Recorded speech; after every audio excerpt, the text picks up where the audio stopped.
Tonight, we will talk about the worst things that ever happened to Peter. Now, when you think about the worst thing that could possibly happen to someone, your mind probably goes to personal tragedies. Losing a job, a failed marriage, maybe a serious injury.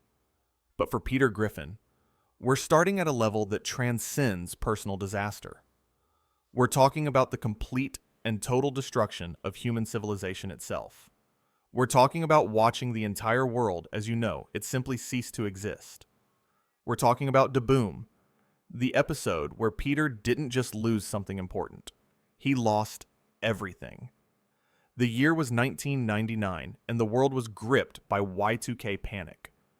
People genuinely believed that when the clock struck midnight on January 1st, 2000, every computer system on Earth would malfunction simultaneously, plunging humanity into chaos. Most rational people understood this was overblown hysteria, but Peter Griffin has never been accused of being rational. When the town of Quahog gathered to watch the new millennium arrive, Peter was convinced that the apocalypse was imminent. And you know what? For once in his life, Peter Griffin was absolutely right. The moment that clock hit midnight, everything went wrong. And we're not talking about minor inconveniences here. We're talking about total systemic collapse. The power grid failed. Communication networks went dark. Transportation infrastructure crumbled. Within hours, the modern world that Peter had lived in his entire life simply stopped functioning. The grocery stores were empty. The hospitals were dark.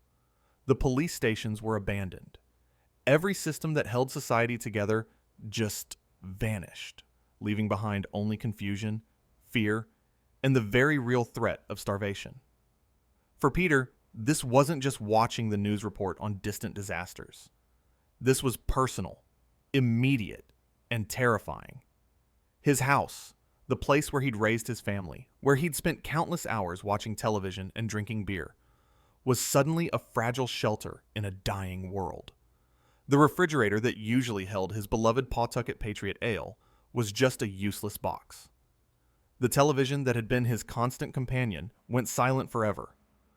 Even the toilet stopped working, which for a man of Peter's appetites was perhaps the most immediate crisis. But the physical discomforts were nothing compared to the psychological devastation. Peter Griffin, for all his faults, is fundamentally a creature of routine and comfort. He likes his job at the brewery, even when he's not particularly good at it. He likes his house, even when it's falling apart. He likes knowing that when he goes to the Drunken Clam, his friends will be there and beer will be available. The Y2K disaster stripped away every single one of these certainties, leaving Peter standing in the ruins of a world he no longer recognized. The Griffin family home, once a symbol of suburban stability, however chaotic, became a desperate outpost in Tennessee, a wasteland. Lois tried to maintain some semblance of normalcy, but how do you maintain normalcy when there is no normal anymore? The kids were confused and scared. Meg was dealing with teenage anxieties multiplied by genuine existential dread. Chris was trying to understand why the world had suddenly stopped making sense. And Stewie, brilliant and cynical, even as a baby, probably understood better than anyone just how precarious their situation had become. Food became the first major crisis. The pantry that Lois had stocked with canned goods and preserves became the most valuable thing the family owned. Every meal became a calculation. How much can we eat today while still saving enough for tomorrow? What happens when the pantry is empty? Peter had never had to think about where his next meal came from. The brewery paid him. He bought food. He ate food. Simple. But now, that entire chain of causation had collapsed, and Peter found himself staring at a future where his family might actually starve. The social fabric of Quahog disintegrated almost as quickly as the infrastructure. Neighbors who had waved politely at each other for years suddenly eyed each other with suspicion. Who has food? Who has supplies?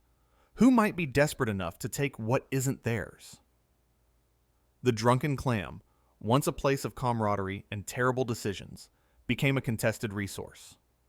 Cleveland, Quagmire, and Joe weren't just Peter's drinking buddies anymore.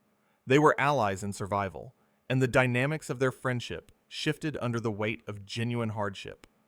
Peter tried to maintain his usual jovial attitude, cracking jokes and making light of the situation, but you could see the fear creeping in around the edges. This wasn't like the time he accidentally started a chicken fight that destroyed half the town. This wasn't like when he created his own country and immediately abused his power. Those were disasters with endpoints, situations that would eventually resolve themselves. The collapse of civilization had no obvious solution, no clear path back to normalcy. For the first time in his life, Peter couldn't just wait for things to get better. The family eventually had to leave their home, forced out by necessity to search for supplies and other survivors. Watching Peter trudge through the ruins of Quahog must have been surreal. The brewery where he'd worked for years was a hollow shell.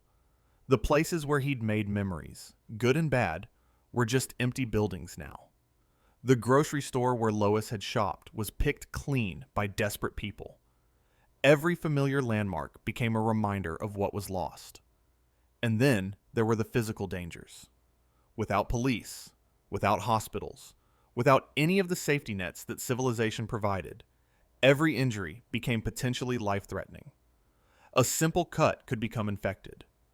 A twisted ankle could leave you helpless. Peter, who had always bounced back from physical comedy violence with cartoon resilience, suddenly had to confront the reality that his body was vulnerable and the world was dangerous. The winter came, and with it, the cold. The Griffin house, without electricity or gas, became almost uninhabitable.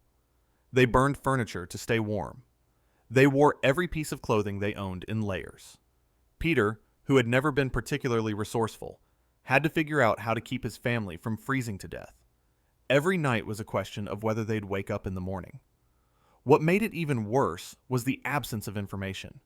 In the old world, if something went wrong, you could turn on the news and find out what was happening.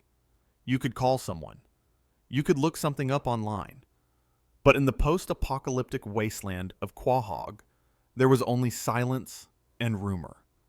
Were other cities surviving better? Had the government collapsed entirely? Was anyone working on solutions? Peter had no way of knowing, and that uncertainty was perhaps the worst torture of all.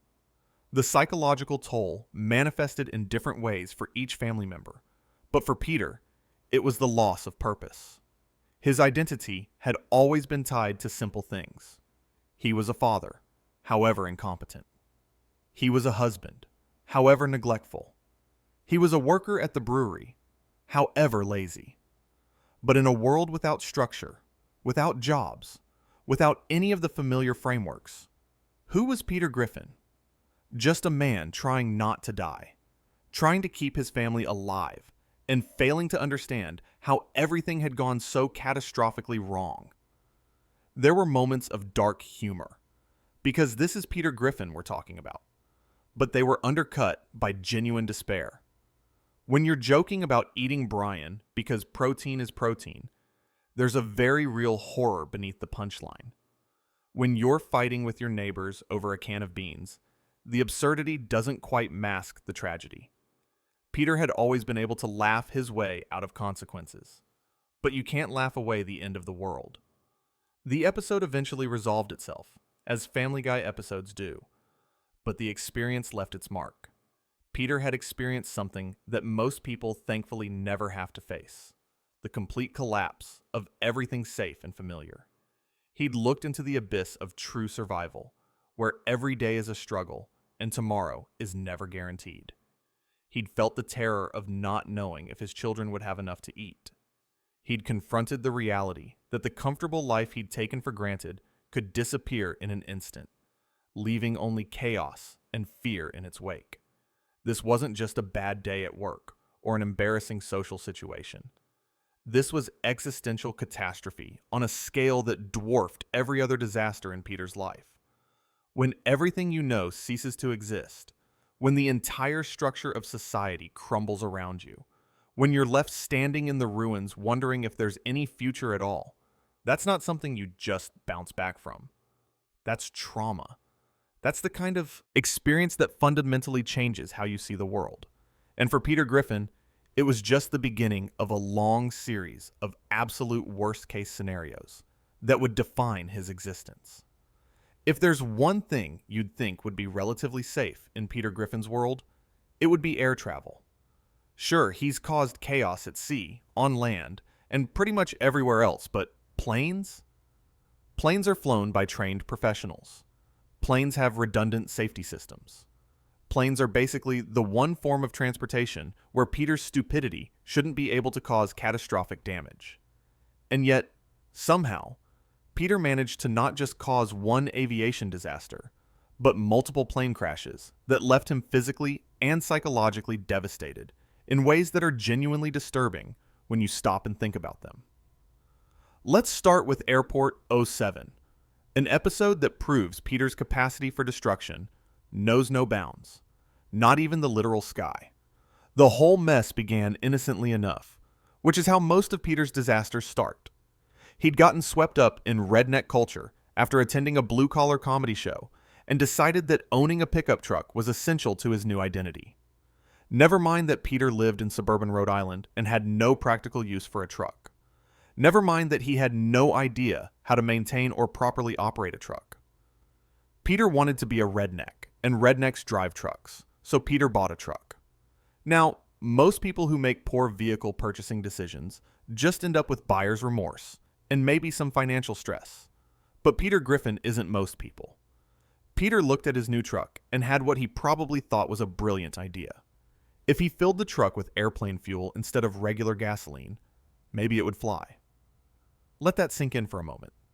Peter genuinely believed that the type of fuel determined whether a vehicle could achieve flight, as if physics and aerodynamics were just suggestions rather than fundamental laws of the universe. So Peter did what Peter does. He went to the airport where his friend Quagmire worked as a pilot, waited for the ground crew to finish fueling a passenger jet, and then simply drained the fuel tank into containers that he loaded into his truck. He stole jet fuel from a commercial airliner. He siphoned hundreds of gallons of aviation fuel from a plane that was scheduled to carry dozens of passengers. And he did this without a single thought about the consequences, because consequences are things that happen to other people, not to Peter Griffin. The ground crew, in a moment of spectacular incompetence that somehow matched Peter's own, assumed that if the fuel hose wasn't connected to the plane, then the fueling must be complete. They didn't check the fuel gauge. They didn't verify the fuel levels. They just saw that the hose was disconnected and figured their job was done. And so, Quagmire's plane took off with a full load of passengers and a nearly empty fuel tank, flying toward Atlanta, completely unaware that disaster was imminent. When the plane ran out of fuel mid-flight and began its emergency descent, Peter wasn't immediately aware of what he'd done. He was too busy trying to make his truck fly, which of course didn't work because trucks don't fly regardless of what fuel you put in them. But when the news broke that Quagmire's plane had crashed due to fuel system failure, when Peter saw the wreckage and the injured passengers and the investigation that followed, the reality of his actions started to sink in. This wasn't like the time Peter accidentally destroyed Cleveland's house, and Cleveland just moved away. This wasn't like when Peter's antics caused property damage that could be repaired. Peter had caused a plane crash. He had put dozens of lives in immediate danger. People could have died, not through some convoluted chain of unlikely events, but directly because Peter Griffin stole their airplane's fuel to chase a stupid fantasy about flying trucks. The guilt should have been overwhelming. The social consequences should have been severe. But what makes this particularly tragic is that Peter's initial response was to try to fix things in the most Peter way possible, by making things exponentially worse. He convinced Joe in Cleveland to help him hijack a plane mid-flight so that Quagmire could heroically land it and get his job back. Peter's solution to causing an aviation disaster was to cause another aviation disaster. The man had learned nothing. The plan, predictably, went horribly wrong. They drugged the pilots, leaving a civilian aircraft without anyone qualified to fly it. Quagmire missed the flight entirely because he was having sex with an airport employee, and Peter found himself in the cockpit of a plane full of terrified passengers, plummeting toward the ground with absolutely no idea what to do.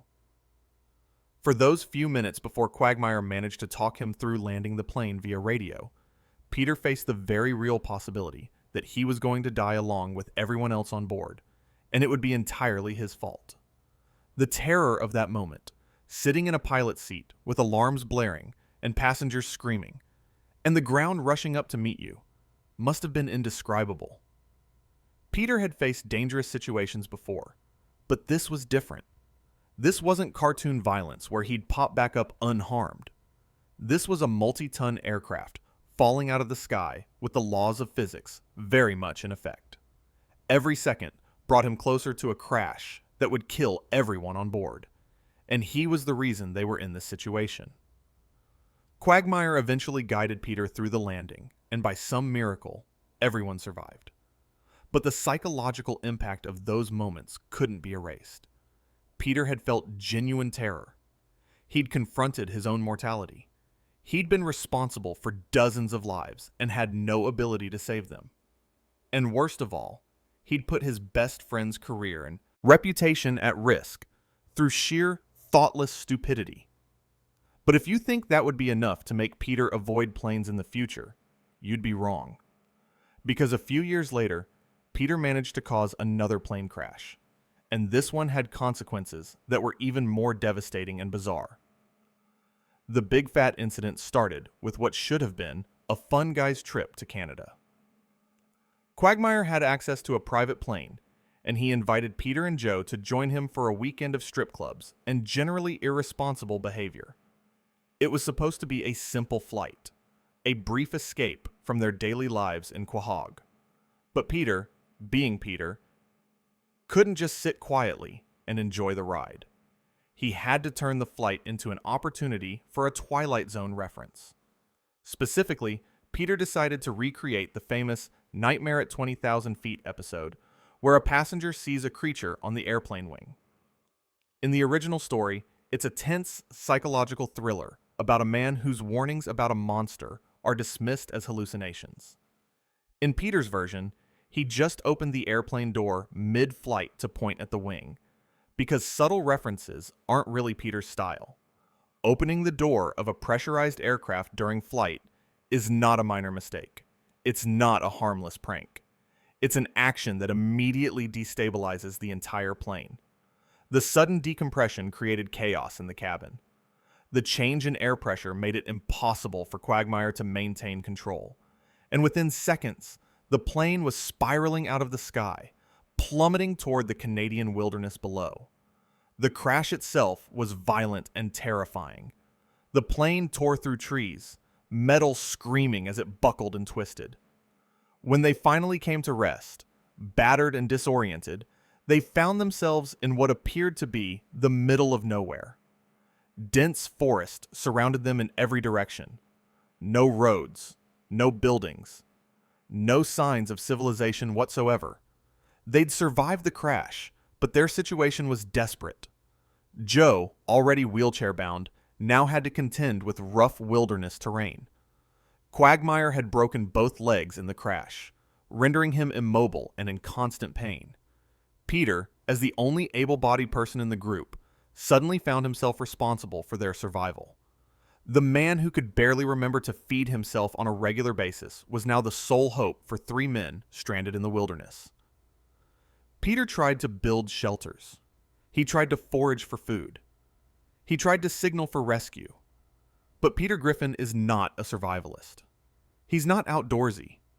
He's a man whose idea of roughing it is when the cable goes out during a Patriots game.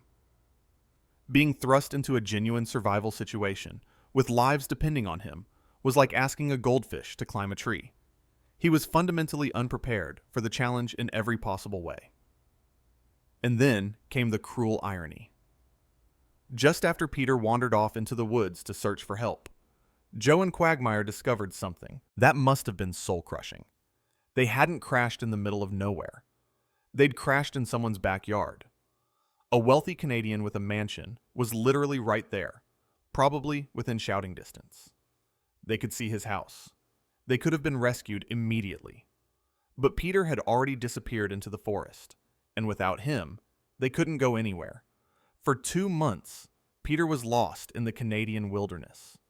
2 entire months of struggling to survive alone in an environment he didn't understand. No shelter except what he could build. No food except what he could catch or gather. No human contact. No television. No beer. No Lois. No familiar anything. Just trees and animals and the constant struggle to find enough to eat and avoid dying of exposure. The human mind isn't designed for that kind of isolation. We're social creatures. We need interaction, structure, familiar routines. Take all of that away, leave someone alone in the wild for weeks on end, and something fundamental starts to break down. Peter wasn't just surviving physically during those 2 months. He was losing his grip on what it meant to be human.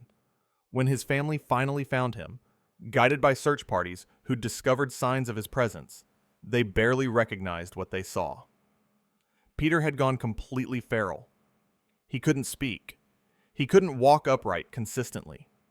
He communicated in grunts and animal sounds. His behavior was more like a wild beast than a man. He'd forgotten language, forgotten social norms, forgotten everything that made him Peter Griffin. The wilderness had stripped away his humanity layer by layer until only something primitive remained. Watching your husband and father reduced to an animal must have been horrifying for the Griffin family. This wasn't Peter acting stupid or making bad jokes. This was Peter genuinely broken. His mind regressed to something primal and unreachable.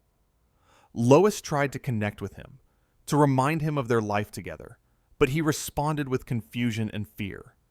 The kids were traumatized by seeing their father in this state. Even Brian, who'd spent years mocking Peter's intelligence, seemed disturbed by how far Peter had fallen.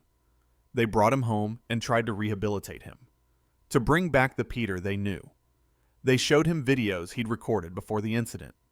They played his favorite television shows. They tried to reintroduce him to all the things he'd loved. But feral Peter just couldn't connect with any of it. That version of Peter, the one who loved television and beer and inappropriate jokes, felt like a different person entirely. The man they'd brought home from the wilderness didn't recognize his own life. Lois tried feeding him at the dinner table, but Peter ate from the garbage. She tried to get him to sleep in their bed, but he preferred the floor. Every attempt to restore normalcy just highlighted how much Peter had changed.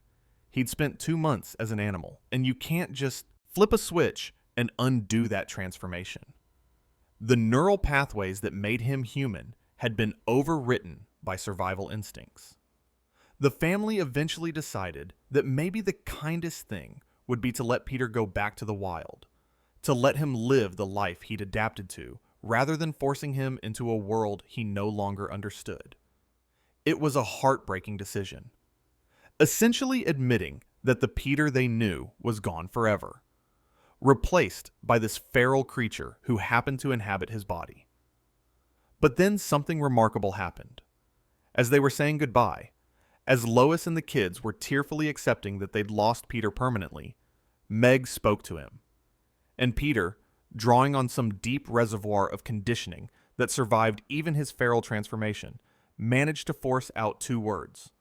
"Shut up, Meg." That simple, reflexive cruelty toward his daughter was apparently so fundamental to Peter's identity that it survived everything else.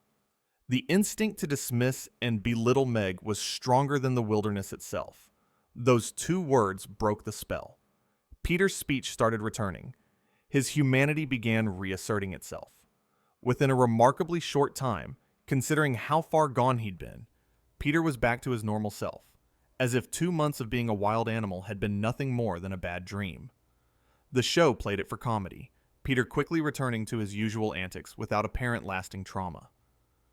But think about what that means. Peter caused a plane crash through sheer stupidity. He spent 2 months completely alone, losing his mind and his humanity. He experienced the terror of being lost, the desperation of survival, the slow erosion of everything that made him who he was. He forgot how to speak. He forgot his family. He forgot himself. And then he just bounced back like nothing happened.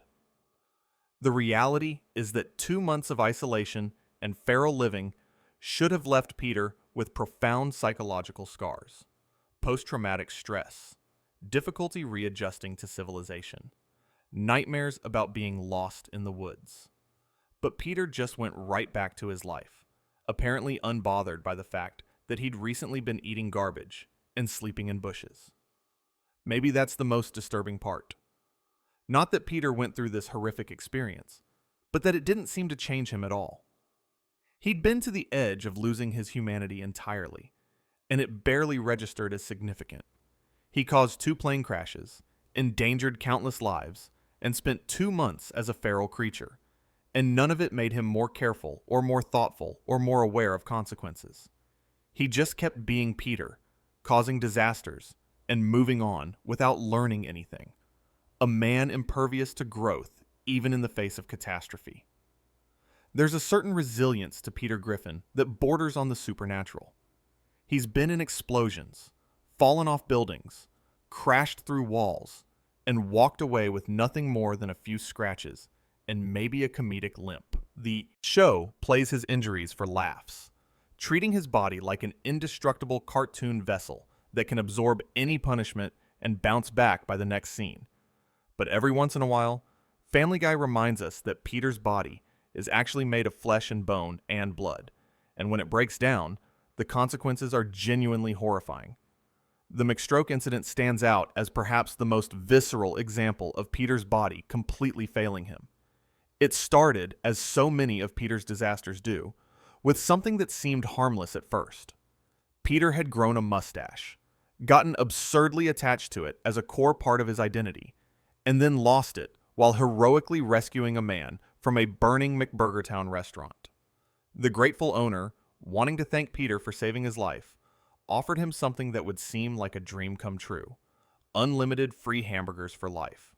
For most people, this would be a nice perk, maybe good for a free lunch once a week. But Peter Griffin doesn't do moderation. Peter Griffin doesn't understand the concept of too much of a good thing. He looked at unlimited free hamburgers and saw an opportunity to eat his feelings, to drown the sorrow of losing his beloved mustache in mountains of greasy beef and processed cheese. So Peter sat down at McBurgertown and started eating. 1 burger, 2 burgers, 5 burgers, 10. The number kept climbing as Peter shoveled food into his mouth, barely pausing to chew, driven by some combination of emotional distress and his complete inability to recognize when his body was telling him to stop. The restaurant staff watched in a mixture of horror and fascination as this man consumed burger after burger after burger, his face growing red, sweat beading on his forehead, his breathing becoming labored. 30 hamburgers. Peter ate 30 hamburgers in a single sitting. That's not just overeating. That's not just being a big guy with a big appetite. That's approximately 15 pounds of food crammed into a digestive system that was screaming for mercy. His stomach was distended, pushing against his belt. His body was desperately trying to process an absolutely insane amount of fat, sodium, and cholesterol, all hitting his system at once. And then Peter noticed something strange. He couldn't feel the left side of his body. His left hand felt numb. His left leg wasn't responding quite right. He mentioned it to Brian with typical Peter obliviousness, as if losing sensation in half your body was just a minor inconvenience, probably related to sitting in an awkward position. Brian, with mounting concern, asked if Peter was winking at him, because Peter's left eye had started twitching uncontrollably. What happened next wasn't played for laughs. Peter's entire body seized up, his face contorted, the left side drooping grotesquely as his muscles stopped responding to his brain's commands. He let out a scream of pure terror and confusion, and then collapsed to the floor. Brian was yelling for someone to call an ambulance. The other customers were backing away in shock, and Peter was lying on the ground, partially paralyzed, unable to fully understand what was happening to him, but knowing on some primal level that something had gone catastrophically wrong. The diagnosis at the hospital was straightforward and terrifying. Peter had suffered a massive stroke. The excessive amount of food, the enormous quantity of fat and cholesterol flooding his bloodstream, had essentially overwhelmed his cardiovascular system. A blood clot had formed and traveled to his brain, cutting off oxygen to a significant portion of his neural tissue. The left half of his body was completely paralyzed. His face was twisted into a permanent lopsided expression, one eye drooping, one side of his mouth hanging slack. When he tried to speak, the words came out slurred and incomprehensible. This wasn't a temporary injury. This wasn't something that would heal in a few days. Peter had suffered brain damage. The neurons that controlled the left side of his body had been starved of oxygen and died.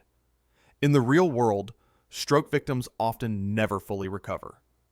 They spend months or years in physical therapy, slowly and painfully relearning basic motor skills. Many never regain full function. The left side of Peter's body was, for all practical purposes, dead weight that he had to drag around. Watching Peter try to navigate daily life with half his body paralyzed was genuinely heartbreaking, in a way the show rarely achieves. He couldn't walk without dragging his left leg. He couldn't use his left arm for anything. His speech was so garbled that people could barely understand him.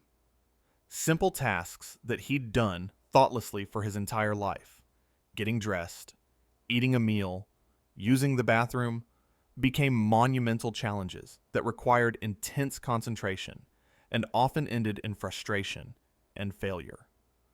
Lois had to help him with everything. She had to dress him because he couldn't manage buttons with one hand. She had to cut his food because he couldn't coordinate a knife and fork.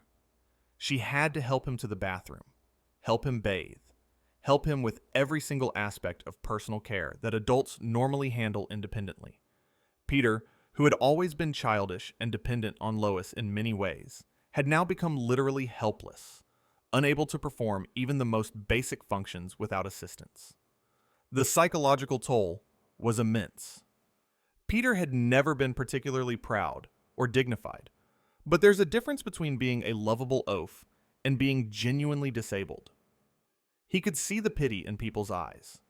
He could feel their discomfort when they talked to him and struggled to understand his slurred speech. He'd gone from being a functioning adult, however barely, to being someone who needed constant care and supervision. The loss of independence, the loss of autonomy, the constant reminder that his body had betrayed him, all of it weighed on him in ways that the show only hinted at. For 3 months, this was Peter's reality. 3 months of struggling to do things that used to be automatic. 3 months of feeling like a burden on his family. 3 months of facing the very real possibility that this might be permanent, that he might spend the rest of his life partially paralyzed, dependent on others, trapped in a body that wouldn't cooperate with his mind. The show eventually resolved this through an absurdly simple solution. Peter stumbled into a stem cell research clinic. They injected him with some experimental treatment, and 5 minutes later, he walked out completely healed. It was a deus ex machina of the highest order, a magical cure that let the show avoid dealing with the long-term consequences of Peter's stroke. But that convenient resolution doesn't erase what Peter went through. It doesn't undo those 3 months of paralysis and helplessness. It doesn't erase the terror of realizing your own body is failing you in fundamental ways. And here's the thing that makes it even worse. It was entirely Peter's fault. He wasn't the victim of some unpreventable medical condition. He wasn't struck by lightning or hit by a drunk driver. Peter ate himself into a stroke. He made the conscious decision 30 times in a row to keep shoving hamburgers into his mouth despite every signal his body was giving him to stop. The pain, the paralysis, the months of disability, all of it was a direct consequence of his own gluttony and inability to exercise even the most basic self-control. But Peter's body had more horrors in store for him. The blind ambition episode revealed another way that Peter's impulsiveness and stupidity could destroy his physical well-being. This time, the catalyst was even more ridiculous than eating 30 hamburgers. Peter was attempting to break a world record by swallowing coins. Not just a few coins. Not a carefully controlled stunt with medical supervision. Peter was just eating handfuls of change, nickels and pennies and dimes, because someone somewhere had swallowed more coins than him, and Peter couldn't let that stand. Eating coins is, obviously, not something the human digestive system is designed to handle. Coins are made of metal. Some coins, particularly older nickels, contain significant amounts of actual nickel, which is toxic to humans in sufficient quantities. Peter's body tried desperately to process this onslaught of inorganic material, but there's only so much the liver and kidneys can filter before they become overwhelmed. The nickel poisoning built up gradually in Peter's system. At first, there were probably minor symptoms he ignored, some nausea, some dizziness, some strange tastes or sensations that Peter attributed to having eaten coins, which was already weird enough that additional weirdness didn't seem worth worrying about. But then the nickel began affecting his nervous system, particularly his optic nerves. Peter's vision started to blur. Colors became muted. Details became fuzzy. And then, horrifyingly, his vision began to fade entirely. Not gradually dimming over months or years, but rapidly deteriorating over a matter of days.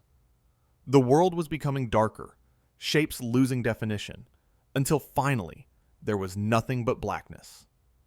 Peter Griffin had gone completely blind. Losing your vision is one of the most disorienting and terrifying experiences a person can face. Your entire understanding of the world is suddenly cut off. You can't see where you're going. You can't read. You can't watch television, which for Peter was practically a core life function. You can't see your family's faces. You can't navigate your own home without running into furniture. Every movement becomes uncertain, every step a potential hazard. You're trapped in darkness, dependent on others to guide you, unable to do even simple tasks without help. Peter tried to adapt, as people do. He attempted to continue his normal life, to pretend that being blind wasn't a catastrophic disability. But the reality set in quickly.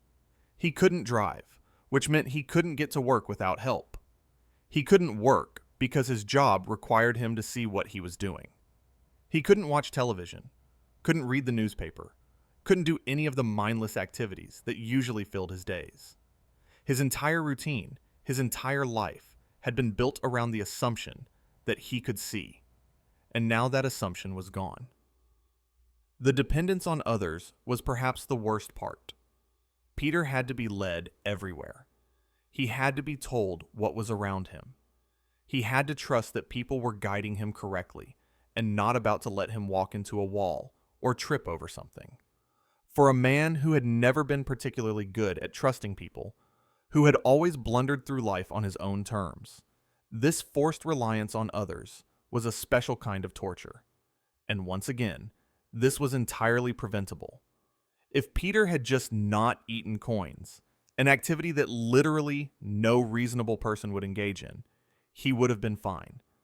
His blindness was the direct result of his own stupidity, his own desperate need for attention and validation through ridiculous stunts, his absolute inability to stop and think, maybe this is a bad idea, before doing something catastrophically harmful to himself. The blindness eventually resolved, as these things do on Family Guy, but the experience left its mark. Peter had felt what it was like to lose one of his primary senses. He'd experienced the vulnerability and helplessness of being unable to navigate the world independently. He'd faced the reality that his body wasn't indestructible, that his actions had consequences, that he could genuinely disable himself through his own poor decisions. But if stroke-induced paralysis and toxic blindness weren't enough, Peter's body had yet another humiliation in store for him. The Fighting Irish episode demonstrated that Peter wasn't just vulnerable to self-inflicted damage. Sometimes, someone else could destroy his body just as thoroughly. Liam Neeson is not a man you want to fight. The actor has built a career playing dangerous, capable men who can destroy entire criminal organizations through sheer will and violence. But Peter Griffin, in his infinite wisdom, decided to challenge Neeson to a fight. The reasons don't really matter. What matters is that Peter, a soft, overweight, middle-aged man with no fighting skills whatsoever, thought he could go toe-to-toe with Liam Neeson. The fight was less a fight and more a public execution. Neeson didn't just beat Peter. He absolutely demolished him. Every punch landed with devastating force. Peter's face swelled and bruised. His nose broke. His ribs cracked. He was knocked down again and again, and each time he tried to get up, Neeson put him right back down. There was no moment where Peter had a chance. There was no lucky punch that turned the tide. It was just brutal, one-sided violence that left Peter looking like he'd been hit by a truck. The physical injuries were severe. Black eyes, split lips, bruised ribs that made breathing painful. Probably a concussion. Definitely some damage that would take weeks to heal. But the physical injuries weren't even the worst part. The humiliation of being so thoroughly beaten, of being made to look weak and pathetic in front of everyone, of having your complete inability to defend yourself put on full display. That psychological damage cut even deeper than the physical pain. Peter's body had failed him multiple times in multiple ways. Stroke, poisoning, physical assault. Each time, he was reminded that despite the show's usual treatment of him as an indestructible cartoon character, his body was actually fragile and vulnerable. Each time, he felt pain and helplessness, and the terror of realizing that something was seriously wrong. Each time, he had to confront the reality that his actions had consequences, that his body could break, that he wasn't immune to the normal rules of biology and physics. And each time, he somehow survived and recovered, only to immediately forget the lesson and plunge headlong into the next disaster. Peter's body had been destroyed in ways that would leave most people traumatized and permanently cautious. But Peter remained Peter, unchanged and unchastened.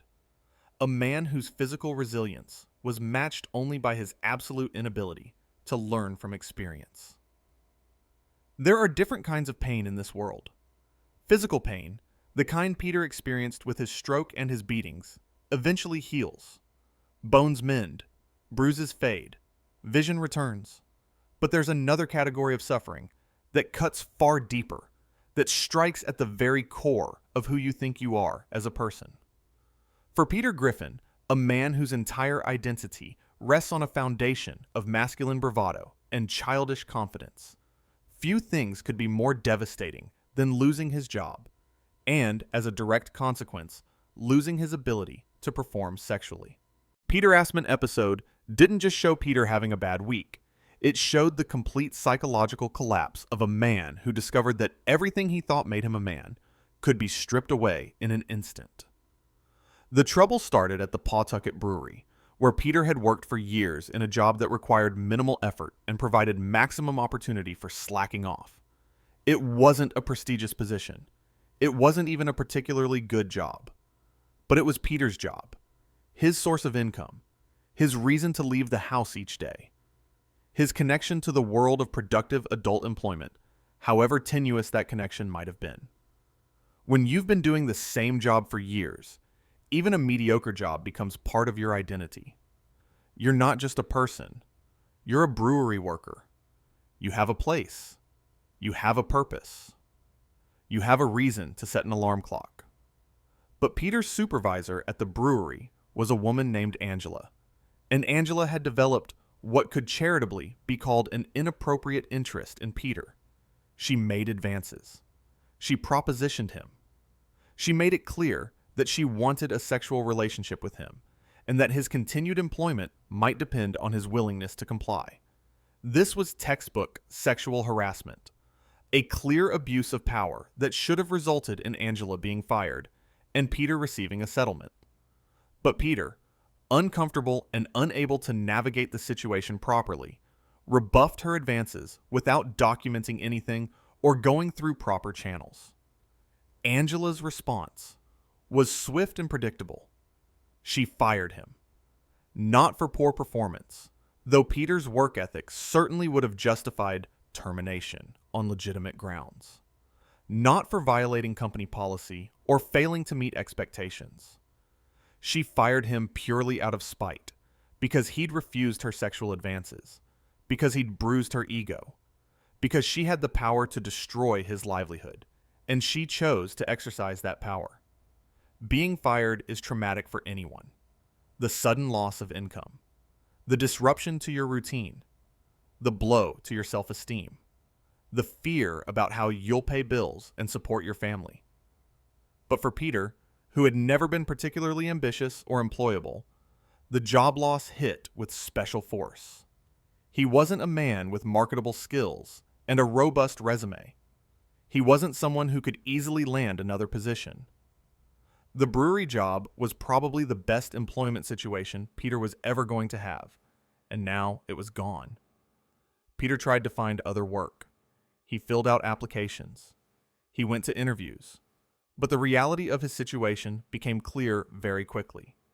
He was middle-aged, overweight, barely educated, with no specialized skills, and a work history that, if honestly represented, would make any reasonable employer run screaming. The job market had no place for Peter Griffin. Every rejection reinforced the message that he was worthless, that he had nothing to offer, that he was unemployable, and always would be. The financial pressure mounted immediately. Bills don't stop coming just because you lost your job. The mortgage still needs to be paid. The utilities still need to be paid. The family still needs food and clothing and all the other necessities of life. Lois had her own income from teaching piano, but it wasn't enough to cover everything. They started falling behind. Creditors started calling. The comfortable middle-class life that Peter had taken for granted began to crumble, and it was his fault. His inability to find work.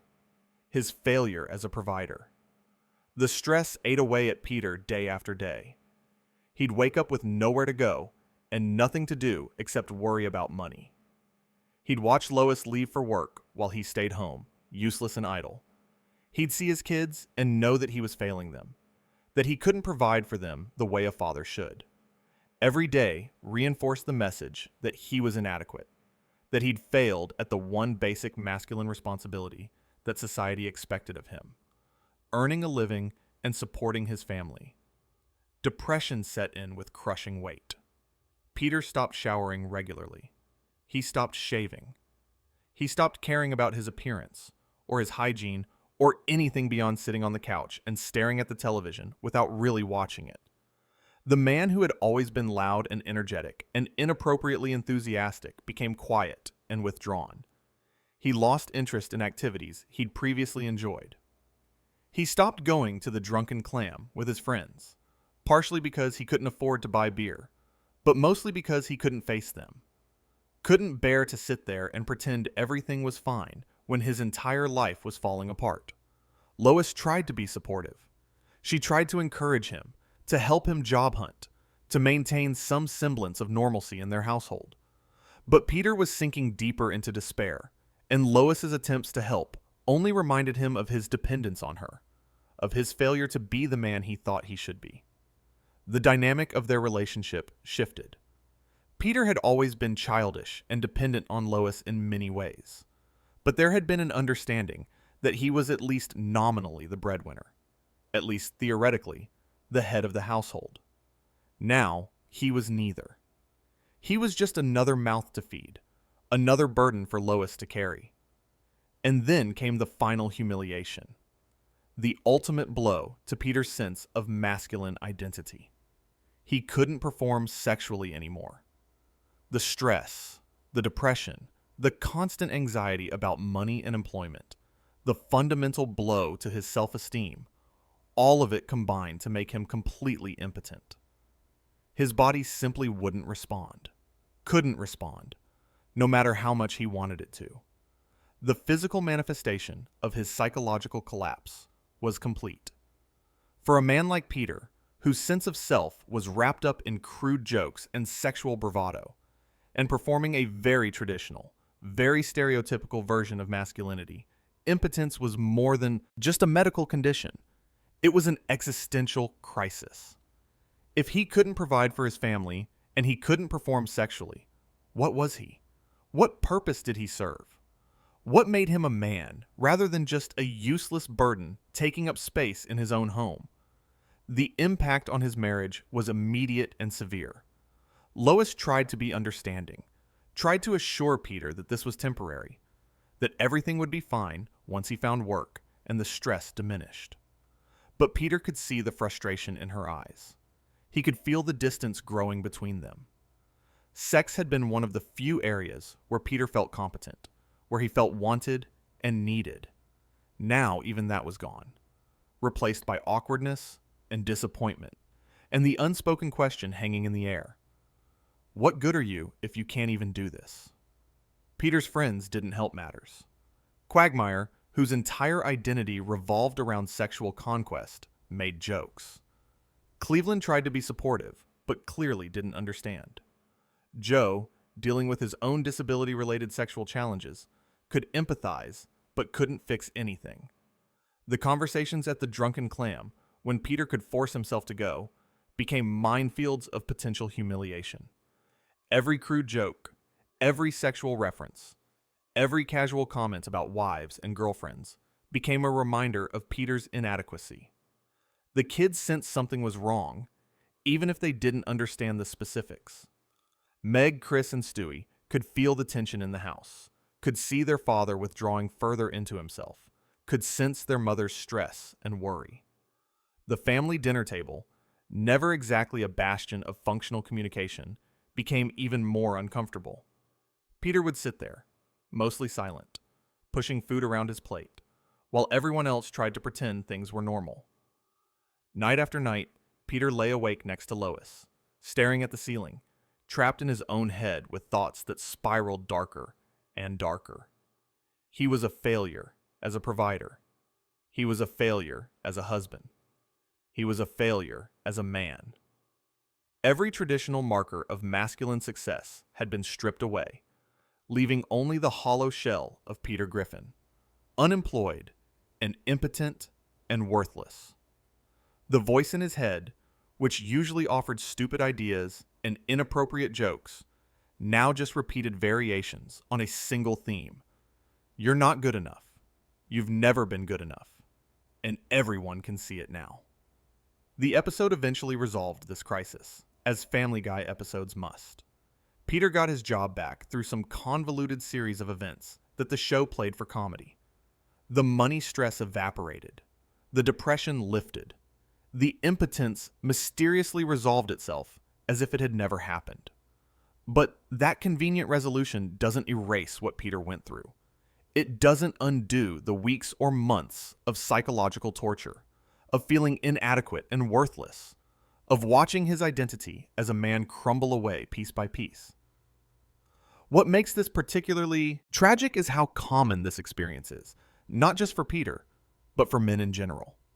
Society places enormous pressure on men to be providers, to be sexually potent, to perform a very specific version of masculinity that leaves no room for failure or vulnerability. When a man loses his job, when he can't support his family, when his body fails him sexually, he's not just dealing with practical problems. He's dealing with a fundamental challenge to his sense of self, to his understanding of his place in the world, to his belief that he has value and purpose. Peter's complete psychological collapse in the face of unemployment and impotence revealed something important about his character. Beneath all the stupid jokes and the childish behavior and the apparent confidence, Peter was desperately insecure. His entire identity was built on a foundation of traditional masculine roles: provider, husband, father, sexual being. When those roles were threatened, when he couldn't perform them adequately, he had nothing else to fall back on. There was no inner strength, no alternative source of self-worth, no resilience to carry him through the crisis. In some ways, this was worse than the stroke. The stroke was a medical emergency, a physical crisis that happened to Peter without warning. But the job loss and impotence were different. They felt like judgment, like the universe looking at Peter Griffin and declaring him insufficient. The stroke said, "Your body is broken." The job loss and impotence said, "You are broken, fundamentally, and perhaps permanently." Lois had to watch her husband disappear into depression, had to witness his transformation from an obnoxious but functional man into someone who barely left the couch, who couldn't meet her eyes, who flinched away from physical affection because it only reminded him of what he couldn't do. She had to carry the weight of the household alone, while also trying to support a partner who was drowning in self-loathing and couldn't accept help because accepting help only reinforced his sense of failure. The children had to see their father at his lowest point, had to witness what it looks like when an adult completely gives up. Chris, who often struggled with his own confidence and self-esteem, saw what the future might hold if he couldn't find his place in the world. Meg, already familiar with rejection and inadequacy, saw that even adults, even parents, aren't immune to those feelings. Stewie, brilliant and observant, filed away another piece of evidence about human vulnerability and the fragility of adult confidence. And Peter himself had to live through every moment of it, had to feel the weight of his failure pressing down on him day after day, had to confront the possibility that this might be permanent, that he might never work again, that his marriage might not survive, that he might spend the rest of his life as this diminished, broken version of himself.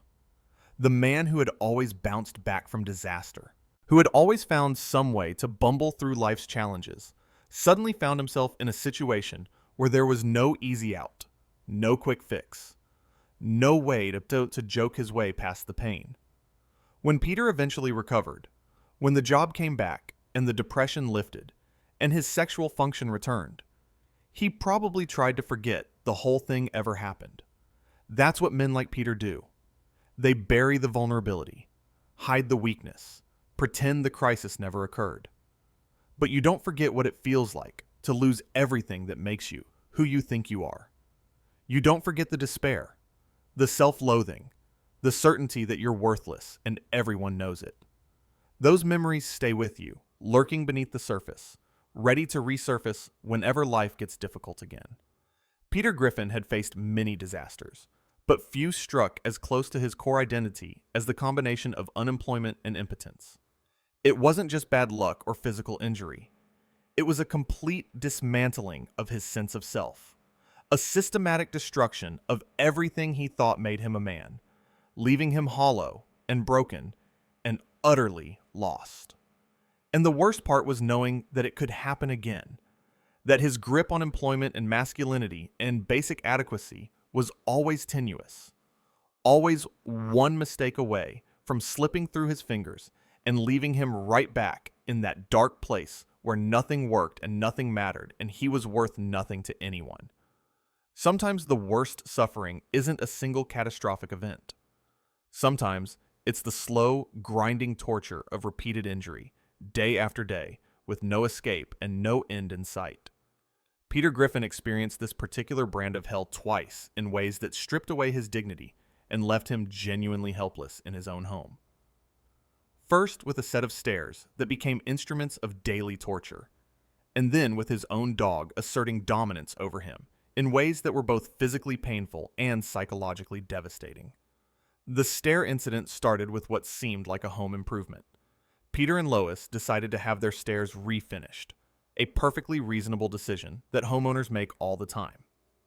Maybe the old stairs were worn. Maybe they wanted to update the look of their house. The reasons don't really matter. What matters is that the contractor, in an act of either spectacular incompetence or deliberate malice, finished the stairs with some kind of coating that made them impossibly slippery. These weren't just a little bit slick. These were ice rink levels of treacherous, completely unable to provide any traction whatsoever. The first time Peter tried to use the stairs, he made it maybe 2 steps before his feet went out from under him.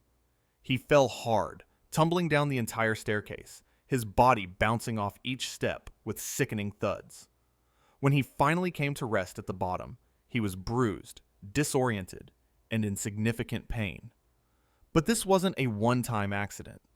This was just the beginning, because Peter had to use those stairs multiple times every day. To get to his bedroom, he had to climb those stairs. To come down for breakfast, he had to descend those stairs. Every single trip became a gauntlet, a test of balance and coordination that Peter failed repeatedly. He'd grab the railing, move carefully, try to prepare himself mentally for the climb or descent. And then inevitably, his feet would slip and he'd be falling again, crashing down the stairs in a painful tumble that left him gasping and hurting. The injuries accumulated, bruises on top of bruises. His back was constantly aching from the repeated impacts. His knees and elbows were perpetually scraped and sore. Every part of his body that could hit a stair had hit a stair multiple times. He started moving like an old man, stiff and cautious, wincing with each step even on flat ground because everything hurt all the time. The psychological toll was perhaps worse than the physical pain. Peter couldn't escape the stairs. They were in his house, an unavoidable part of his daily life. He couldn't just avoid them without effectively making the second floor of his home inaccessible. Every time he needed to use the bathroom at night, every time he wanted to go to bed, every time Lois called him for dinner, he had to face those treacherous stairs and the certainty that he was going to fall. The anticipation became its own form of torture. Standing at the top of the stairs, knowing what was about to happen, feeling the fear build in his chest as he prepared for the inevitable fall. The moment of slipping, that fraction of a second where he felt his feet lose purchase and his body begin to tip. The helpless tumble as gravity took over, and he bounced down step after step, unable to stop himself, just waiting for the bottom to arrive and the pain to begin. And then the aftermath, lying at the bottom, cataloging the new injuries, knowing that he'd have to do this all over again in a few hours. Peter tried different approaches. He attempted to slide down on his bottom like a child, but that just meant different parts of his body hit the stairs. He tried crawling, which was both humiliating and largely ineffective. He tried throwing himself down the stairs quickly to get it over with, which only resulted in more violent impacts. Nothing worked. The stairs defeated every strategy, every attempt to minimize the damage. They were simply impassable without injury. The family had to watch this happen over and over. Lois would hear the crash and the groaning and come running to find her husband at the bottom of the stairs again. The kids grew accustomed to the sound of Peter falling, learned to distinguish between his various pained cries, stopped even looking up when they heard the familiar sequence of thuds. It became normalized, this daily violence against their father's body, just another quirk of life in the Griffin household. Friends who visited would witness Peter's struggles with the stairs and not know what to say. How do you offer condolences for something that's going to happen again tomorrow and the day after that? How do you help someone whose home has become a trap? The situation was absurd and tragic in equal measure.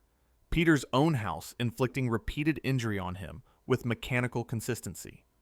Eventually, someone fixed the stairs or they got replaced, or Peter found some solution that the show didn't bother to explain. But for weeks, possibly months, Peter's life was defined by those falls. Every bruise that started to heal was replaced by a fresh one. Every morning, he woke up sore from yesterday's tumbles, knowing that today would bring more of the same. His body became a map of injuries, each one telling the story of another defeat by an inanimate object that should never have posed a threat. But if being terrorized by his own stairs was humiliating, what happened with Brian was exponentially worse. Because Brian wasn't an inanimate object. Brian was Peter's dog, his pet, an animal that was supposed to be subordinate to him in the household hierarchy. And yet, in a shocking role reversal that stripped away Peter's last shreds of dignity, Brian asserted himself as the dominant male in the Griffin house and reduced Peter to a cowering, submissive mess.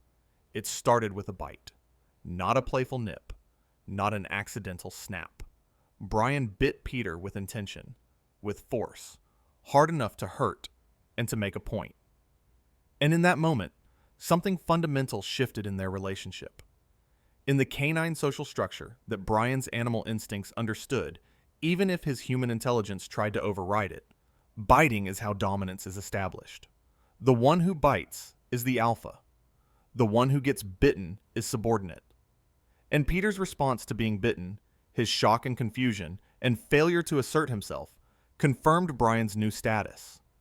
From that moment on, Brian was in charge.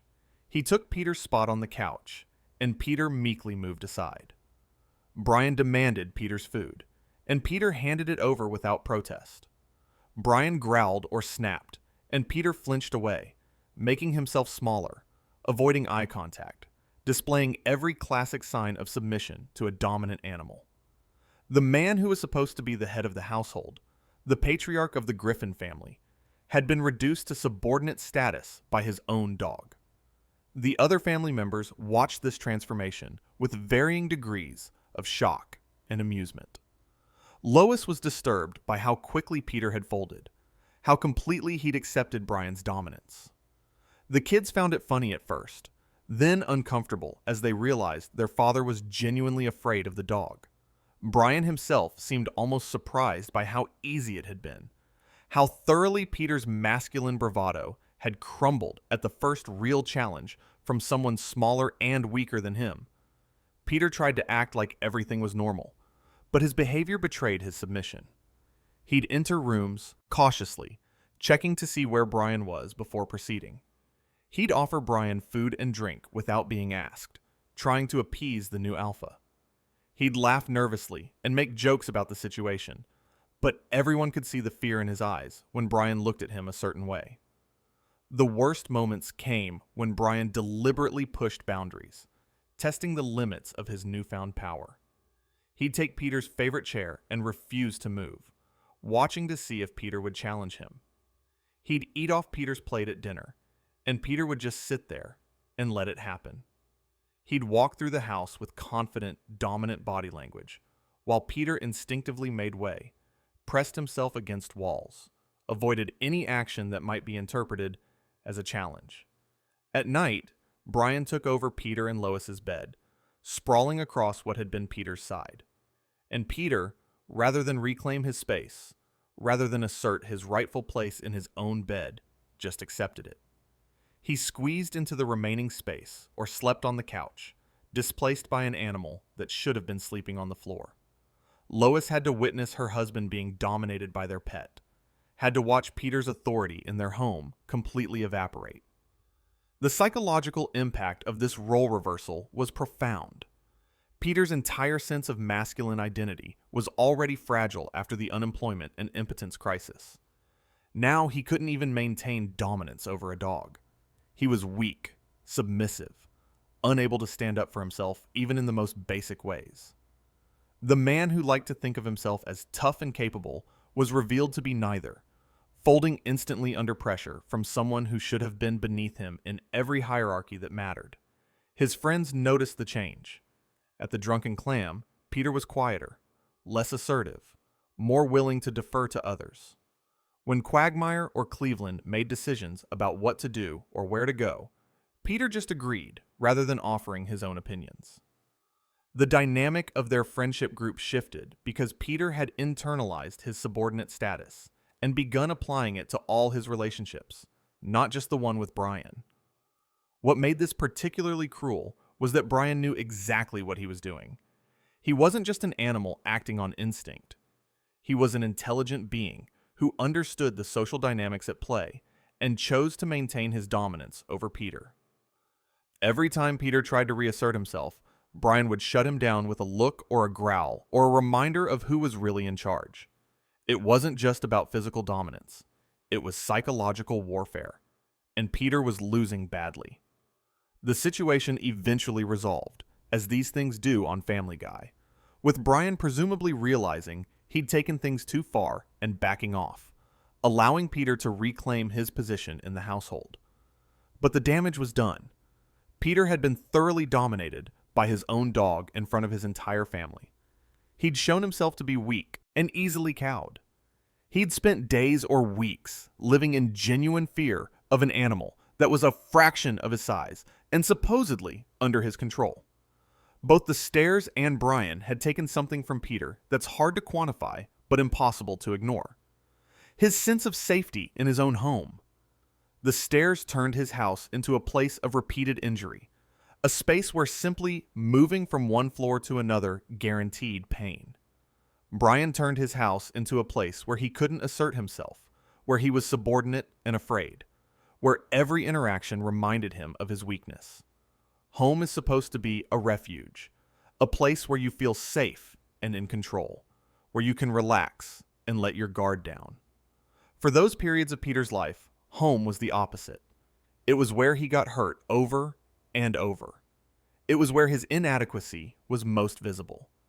It was where he couldn't escape the daily reminders that he was weak, helpless, and unable to protect himself from threats both inanimate and animate. And that loss of sanctuary, that transformation of home from refuge to torture chamber, might have been the worst part of all. There's a special kind of terror that comes with nearly dying, with coming so close to the end that you can feel it breathing down your neck, with understanding on a visceral level that your existence is about to cease. Peter Griffin has had more brushes with death than most people accumulate in several lifetimes, but a few stand out as particularly harrowing, moments where the comedy fell away, and what remained was the genuine horror of a man facing his own mortality. The perfect castaway incident remains one of the most disturbing near-death experiences in Peter's entire chaotic life, not because of how close he came to dying, but because of how long he lingered in that liminal space between life and death, and how easily his family considered just letting him go. It started with one of Peter's typical disasters, some accident or misadventure that the show played for laughs, but that resulted in severe enough trauma to put Peter into a coma. Not a brief unconsciousness. Not a concussion that knocked him out for a few hours. A genuine, prolonged coma, where his brain had shut down to the point that doctors couldn't say with any certainty whether he would ever wake up. Peter was lying in a hospital bed, connected to machines that breathed for him and monitored his vital signs, trapped somewhere between consciousness and oblivion, unable to communicate or respond to the world around him. For the family standing around his bedside, the situation presented an impossible choice. Medical technology could keep Peter alive indefinitely. The machines could breathe for him, feed him through tubes, maintain his body's basic functions, even though his mind was gone somewhere unreachable. But was that life? Was keeping him alive in this vegetative state doing him any favors? Or was it just prolonging the inevitable while draining the family's resources and emotional reserves? Lois stood by Peter's bed and struggled with a decision that no spouse should ever have to make. The doctors had explained the situation in clinical terms that couldn't disguise the fundamental question: do you want us to pull the plug? Do you want to let your husband die? They dressed it up in medical language about quality of life and brain function and statistical likelihood of recovery, but the core question remained stark and terrible. Choose whether your husband lives or dies. The fact that Lois actually considered it, that she stood there looking at Peter's unconscious face and thought about authorizing the doctors to disconnect the machines and let nature take its course, speaks to how exhausting and difficult life with Peter had been. This wasn't a moment of cold calculation or malicious intent. This was a woman who loved her husband, but who was also tired, who had dealt with his disasters and his stupidity and his constant crises for years, who had to think practically about what life would look like if Peter remained in this state indefinitely. She thought about the medical bills that would accumulate, costs that could bankrupt the family and steal the kids' college funds. She thought about visiting the hospital day after day to sit with a husband who didn't know she was there. She thought about raising 3 children, essentially as a single parent, while also managing Peter's care. She thought about her own life, the decades stretching ahead, and what they would look like with Peter trapped in permanent unconsciousness. And she considered signing the papers. She seriously thought about telling the doctors to disconnect the ventilator, to stop the IV fluids, To let Peter's body shut down naturally without medical intervention keeping him artificially alive. She held the pen. She looked at the consent forms. She came within seconds of making the decision that would end Peter's life. For Peter, trapped in his coma, there was no awareness of this deliberation over his fate. He couldn't hear the conversations. He couldn't sense Lois's presence or understand that she was weighing his life in her hands. But somewhere in his unconscious mind, in whatever dim awareness remained in his damaged brain, was Peter Griffin still existing? Was there some fragment of consciousness floating in the darkness, unable to communicate, unable to wake up, just drifting in an endless void? The horror of being trapped in your own body, conscious but unable to move or speak or signal to anyone that you're still in there, is a nightmare that Peter may or may not have experienced. Some coma patients report later that they could hear conversations around them, that they were aware, but paralyzed, screaming internally, while their bodies lay motionless. Did Peter hear Lois discussing whether to let him die? Did some part of him understand that his wife was considering ending his life? Or was he mercifully unconscious, truly unaware of how close he came to permanent extinction? The family gathered around his bed presented a tableau of complicated emotions. The kids were devastated, losing their father to this strange half-death where he was physically present, but mentally gone. Meg probably harbored complicated feelings, considering how badly Peter had treated her throughout her life. But she was still losing her father. Chris was losing his dad, the man who was supposed to teach him about being an adult, even if Peter had never been particularly good at that role. Stewie was losing the chaotic presence that had shaped so much of his early life, however negatively. The friends who visited brought their own complicated reactions. Quagmire, Cleveland, and Joe stood by Peter's bedside and tried to process the possibility that their drinking buddy might never return. They'd spent countless hours with Peter at the Drunken Clam, shared adventures and disasters, built friendships around shared dysfunction. Now they were looking at a body in a bed and wondering if the Peter they knew was already gone, if the person who would wake up, if anyone woke up at all, would still be the same friend they'd known. The machines beeped their steady rhythm, marking time in a room where time had become meaningless. How long would Peter remain in this state? Days? Weeks? Months? Years? Medical science had no answer. Coma patients sometimes wake up after days. Sometimes they wake up after years. Sometimes they never wake up at all, their bodies outlasting their minds, kept alive by technology long after any meaningful consciousness has departed. Lois ultimately couldn't do it. She couldn't sign the papers authorizing the removal of life support. Maybe it was love. Maybe it was guilt. Maybe it was just the inability to make such a final, irreversible decision about another person's life. She put the pen down, told the doctors to continue treatment, and committed herself to waiting however long it took for Peter to either wake up or definitively die on his own terms. And then, in typical Family Guy fashion, Peter woke up. His eyes opened. His brain reconnected with his body. Whatever damage had put him in the coma somehow resolved itself, and Peter Griffin returned to consciousness and to his life as if nothing had happened. But something had happened. His wife had considered letting him die. His family had discussed what life would be like without him. He had come within literal seconds of having his life support disconnected, of being allowed to slip away into permanent nothingness. Did Peter ever find out how close Lois came to pulling the plug? Did she tell him during some vulnerable moment, confess that she'd held his life in her hands and nearly let go? Or did she keep that secret, carry the burden of that almost decision alone, never letting Peter know just how close he'd come to being actively allowed to die by the person who supposedly loved him most? The experience should have been traumatic. Waking up from a coma, learning that you'd been unconscious for an extended period, understanding that your family had to seriously consider whether keeping you alive was worth the cost. All of that should leave psychological scars. But Peter being Peter, he probably just bounced back. made some jokes, and continued his life without processing the magnitude of what had happened. But the coma wasn't Peter's only brush with death during this period. The encounter with Prison Meg added a completely different flavor of near-death experience, one where the threat wasn't passive medical crisis, but active, sustained violence from someone who should have been on his side.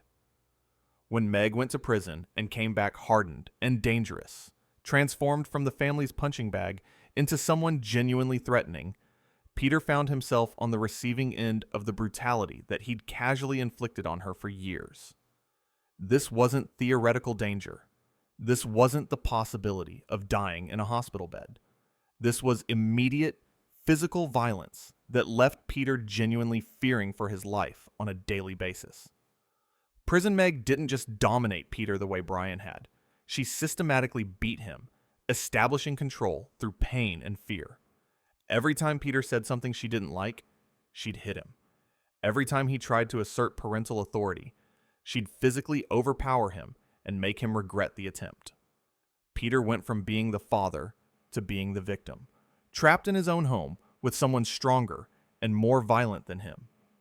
The injuries accumulated rapidly. Black eyes, bruised ribs, split lips. Peter started moving carefully around the house, trying to avoid triggering Meg's anger, walking on eggshells in his own home. He'd flinch when she entered a room. He'd choose his words carefully, trying not to provoke her.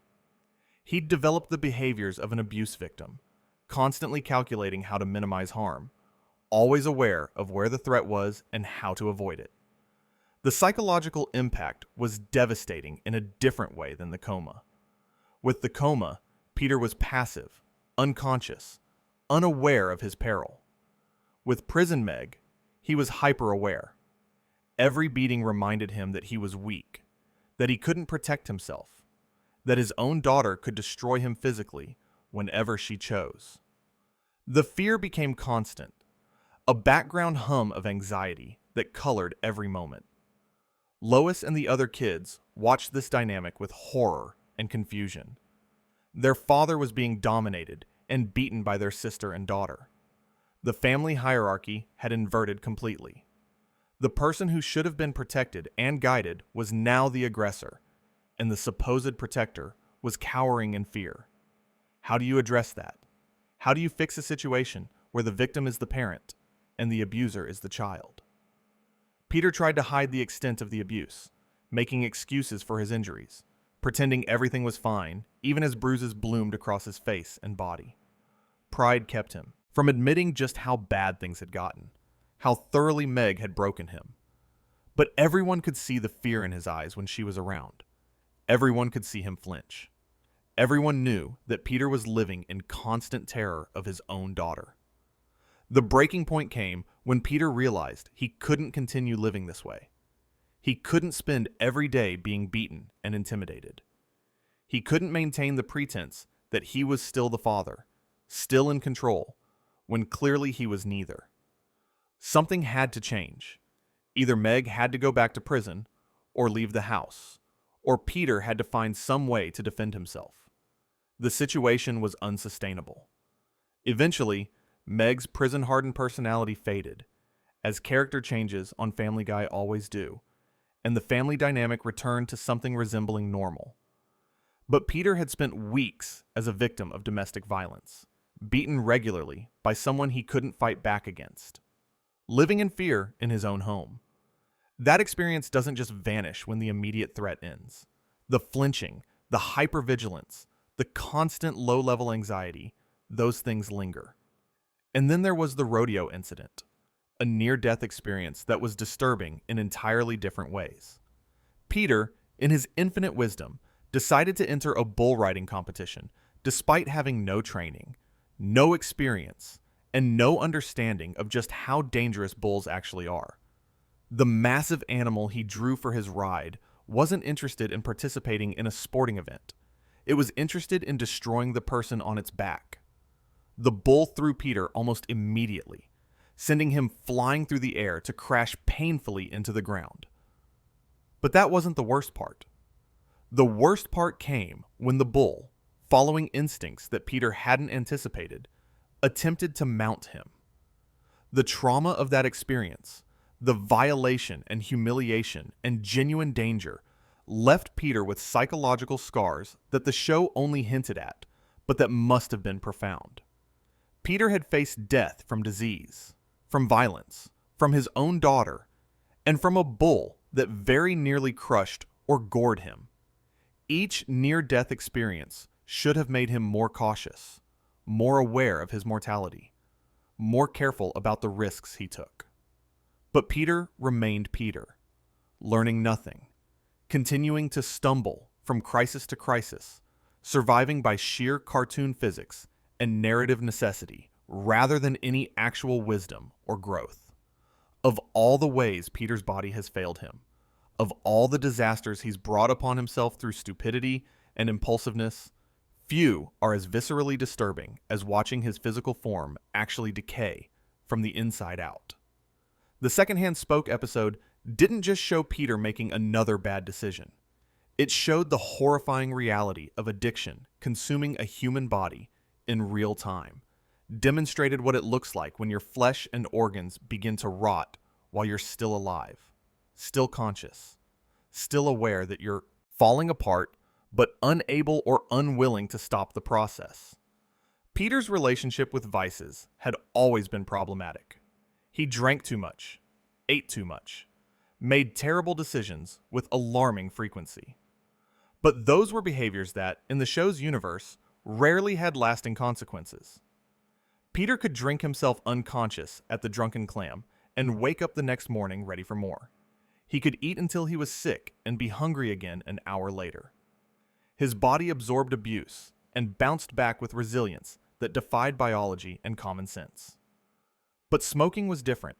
Smoking introduced toxins directly into Peter's lungs with every inhalation. Nicotine, tar, carbon monoxide, and dozens of carcinogenic compounds flooding into his respiratory system, getting absorbed into his bloodstream, circulating through his entire body, and causing damage at the cellular level. This wasn't like getting drunk or eating too much. This was systematic poisoning, voluntary and repeated, with cumulative effects that couldn't be shrugged off or ignored.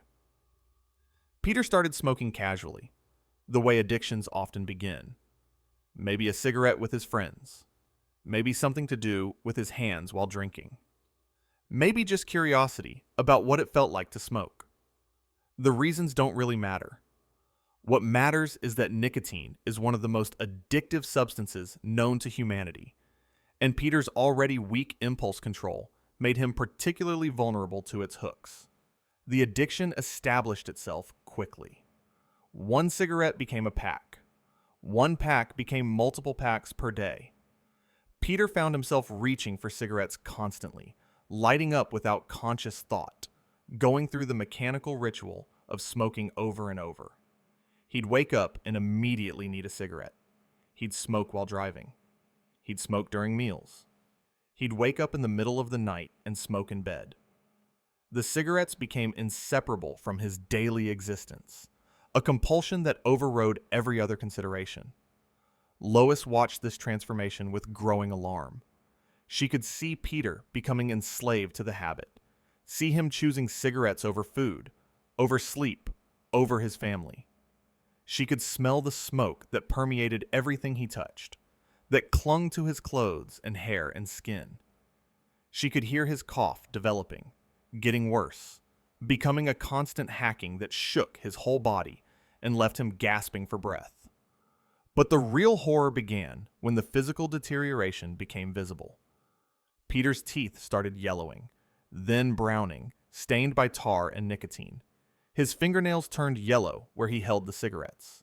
His skin took on an unhealthy pallor, a grayish cast that suggested something was fundamentally wrong with his circulation, with his body's ability to oxygenate itself properly. The cough got worse. What started as occasional clearing of the throat became constant hacking, deep rattling sounds from Peter's chest that suggested his lungs were filling with fluid, that the delicate tissues designed to exchange oxygen for carbon dioxide were becoming coated with tar and mucus. He'd cough so hard that his face turned red, that veins stood out on his forehead, that he'd double over and gasp for breath while his body tried desperately to expel the poison he kept voluntarily introducing. And then the decay became impossible to ignore. Peter's skin started to look loose, sagging away from his bones as if his body was beginning to collapse in on itself. His face became gaunt, his cheeks hollowing out, his eyes sinking back into his skull. He looked like he was aging decades in a matter of weeks, like his body was racing toward death at an accelerated pace. The smell was overwhelming. Not just the stale cigarette smoke, but something deeper and more disturbing. The smell of decay, of tissue breaking down, of a body that was rotting while still alive. Peter's breath became foul, reeking of death and disease. His clothes smelled like a combination of smoke and something organic and wrong. Something that made people instinctively recoil when they got too close to him. His energy levels plummeted. Simple activities that Peter had always managed, despite his general laziness, became exhausting ordeals. Climbing the stairs left him winded and dizzy. Walking from his car to the house required rest breaks. Playing with the kids was impossible because he couldn't catch his breath long enough to participate. His body was shutting down, systems failing one by one as the accumulated damage from smoking overwhelmed his organs' ability to function. The family had to watch this happen in real time. They couldn't ignore it or pretend it wasn't occurring. Peter was visibly dying, decomposing before their eyes, and he couldn't or wouldn't stop smoking long enough to give his body any chance to recover. Every cigarette was another nail in his coffin, and everyone could see the coffin being built but couldn't make Peter understand the urgency of stopping. Lois tried everything. She pleaded with him. She yelled at him. She hid his cigarettes, which just made Peter angry and desperate as he tore apart the house looking for them. She tried to educate him about the health consequences, showing him pictures of diseased lungs and statistics about smoking-related deaths. But addiction doesn't respond to logic or fear. Addiction demands to be fed, and Peter's addiction was insatiable. The kids were traumatized by watching their father deteriorate. Chris, who often struggled with his own self-control issues, saw what giving in to impulses could lead to. Meg watched her already terrible father become even more of a nightmare, consumed by his addiction to the point where he had no attention or energy for anything else.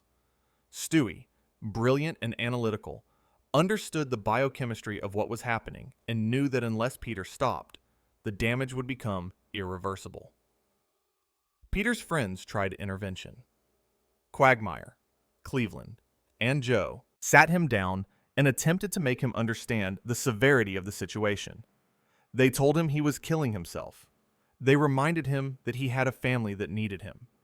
They offered support, promised to help him through the withdrawal and cravings. But Peter couldn't hear them. The addiction had rewired his brain to prioritize cigarettes above everything else, including his own survival.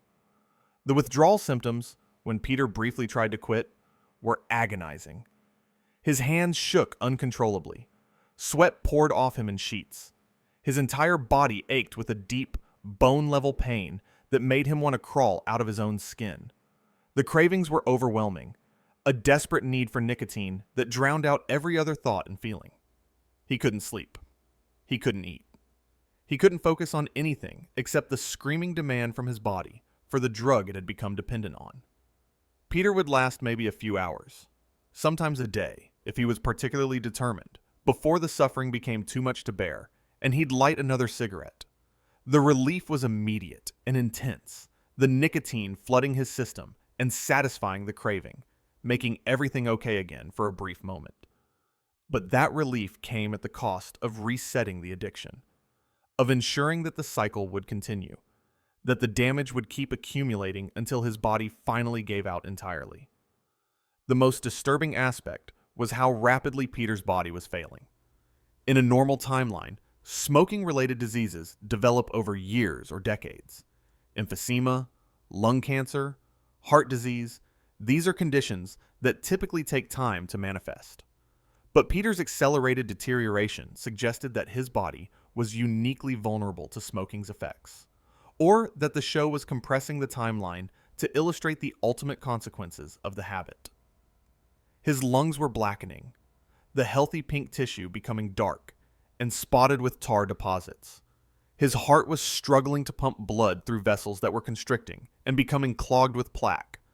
His liver and kidneys were overwhelmed, trying to filter out the toxins flooding his system.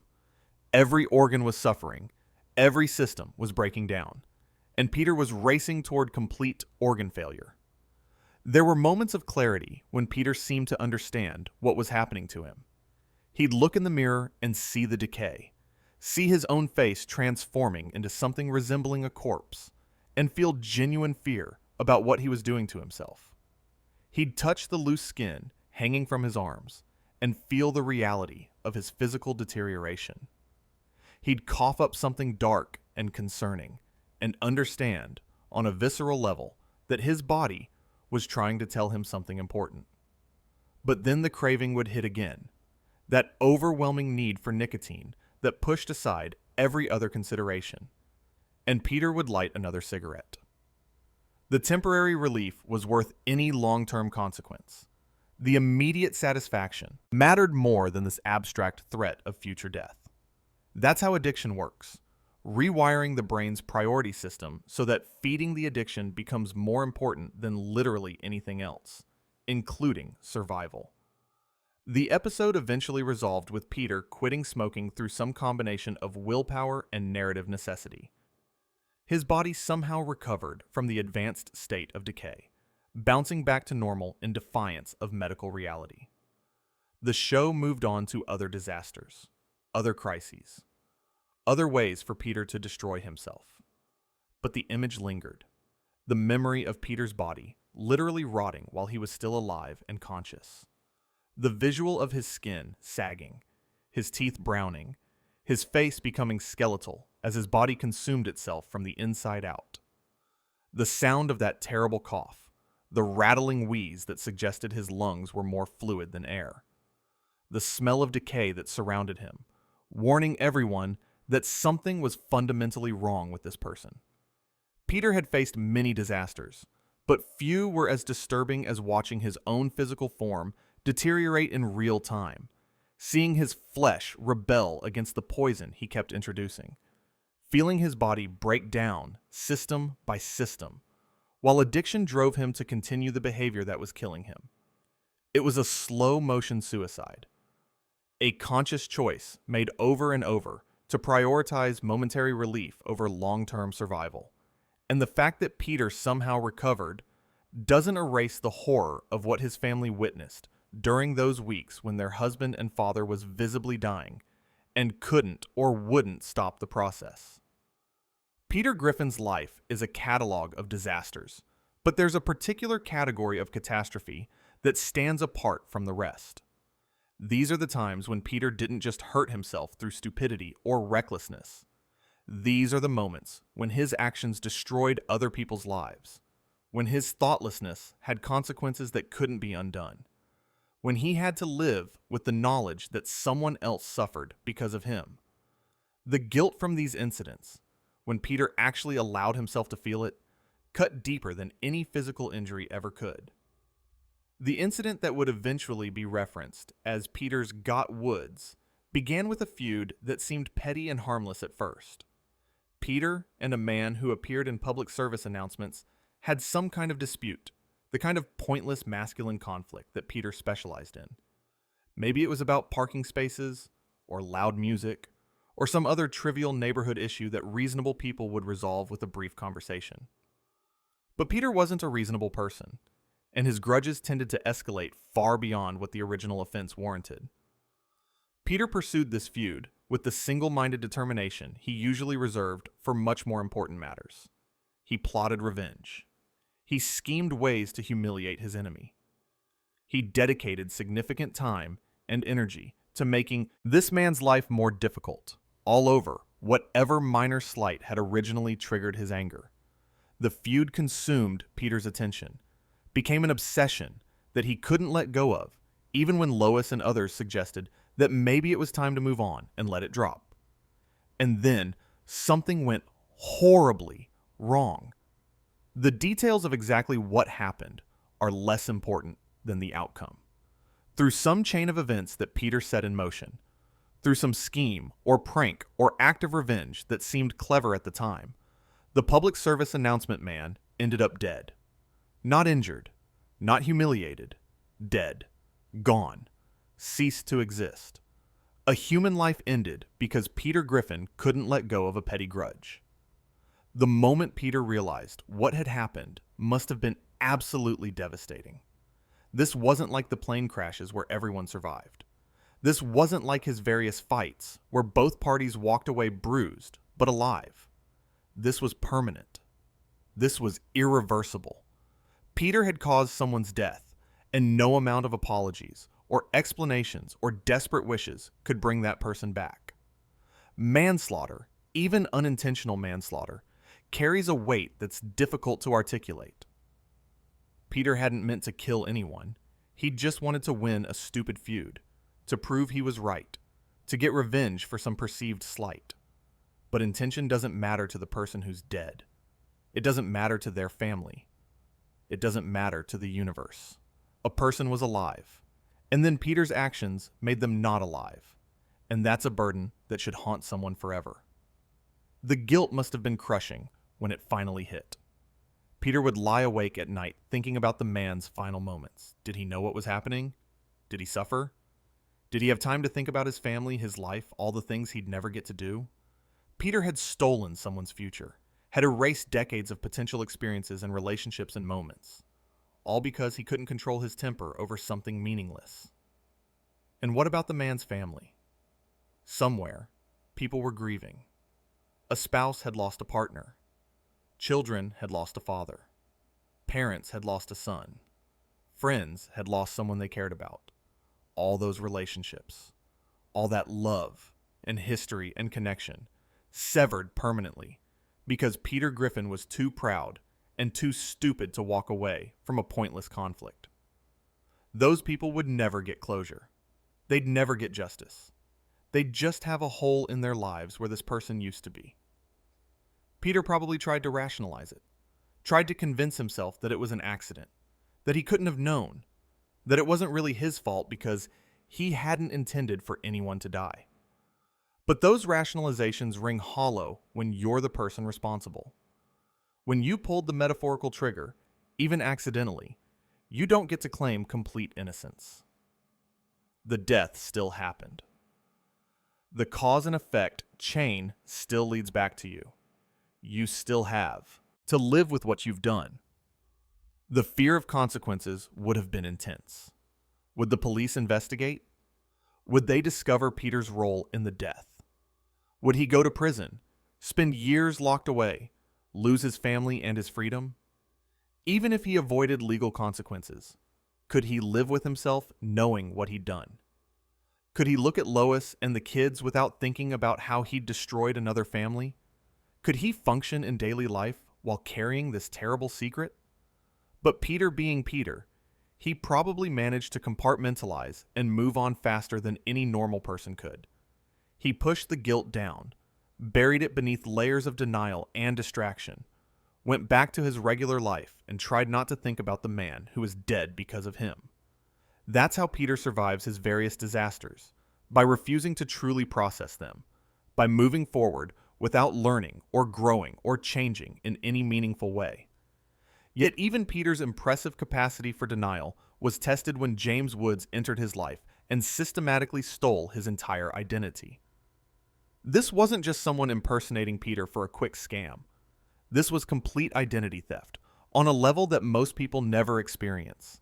A comprehensive replacement that left Peter watching someone else live his life while he was pushed to the margins of his own existence.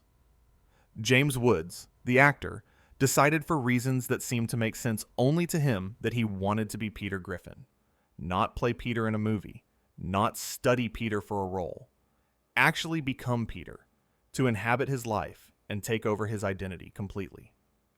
And through some combination of charisma, acting skill, and the general incompetence of everyone in Quahog, Woods actually succeeded. He moved into Peter's house. He slept in Peter's bed with Peter's wife. He ate dinner with Peter's children. He went to Peter's job at the brewery. He hung out with Peter's friends at the Drunken Clam.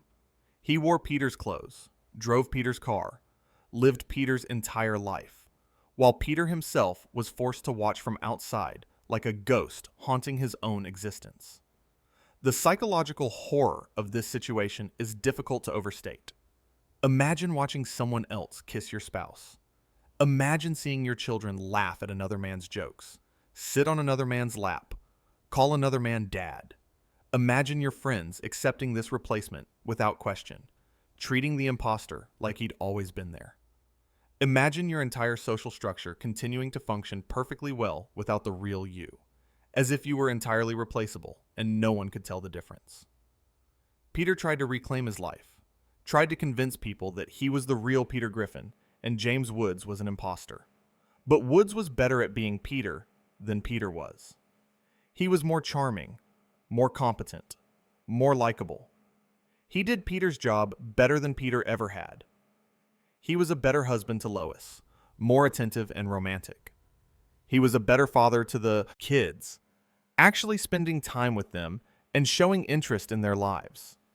In every measurable way, James Woods was an improvement over Peter Griffin. That realization must have been devastating. Peter was watching someone else live his life better than he ever had, proving through direct comparison that Peter himself was inadequate. Every interaction between Woods and Lois showed Peter what his marriage could have been if he'd tried harder, cared more, paid attention. Every moment Woods spent with the kids highlighted Peter's failures as a father. Every successful day at work demonstrated that Peter's poor performance had been a choice rather than an inevitability. The existential crisis this triggered went beyond simple jealousy. This was Peter confronting the fundamental question of identity and value. If someone else could seamlessly replace him, if his family and friends couldn't tell the difference or actively preferred the replacement, then what did that say about Peter Griffin? Was he actually necessary to anyone? Did he matter? Or was he just filling a role that literally anyone could fill, and possibly fill better? Lois sleeping with James Woods was perhaps the most painful aspect. Peter had to know, had to imagine, or possibly even witness, his wife choosing intimacy with another man. Whether she knew the truth about Woods being an imposter, or genuinely believed he was Peter, the result was the same. Another man was in Peter's bed, in Peter's marriage, occupying the most intimate spaces of his life. The betrayal and hurt and helpless rage must have been overwhelming. The kids' acceptance of Woods was another knife in Peter's heart. Children are supposed to have an instinct about their parents, supposed to know on some deep level who really belongs to them. But Meg, Chris, and Stewie, they'd all seemed fine with Woods as their father. They didn't sense anything wrong. They didn't miss Peter or question the replacement. They just continued with their lives, adapted to the change, moved forward without the man who had raised them. Peter's friends at the Drunken Clam should have known better. Quagmire, Cleveland, and Joe had spent years drinking with Peter, knew his mannerisms and stories and personality.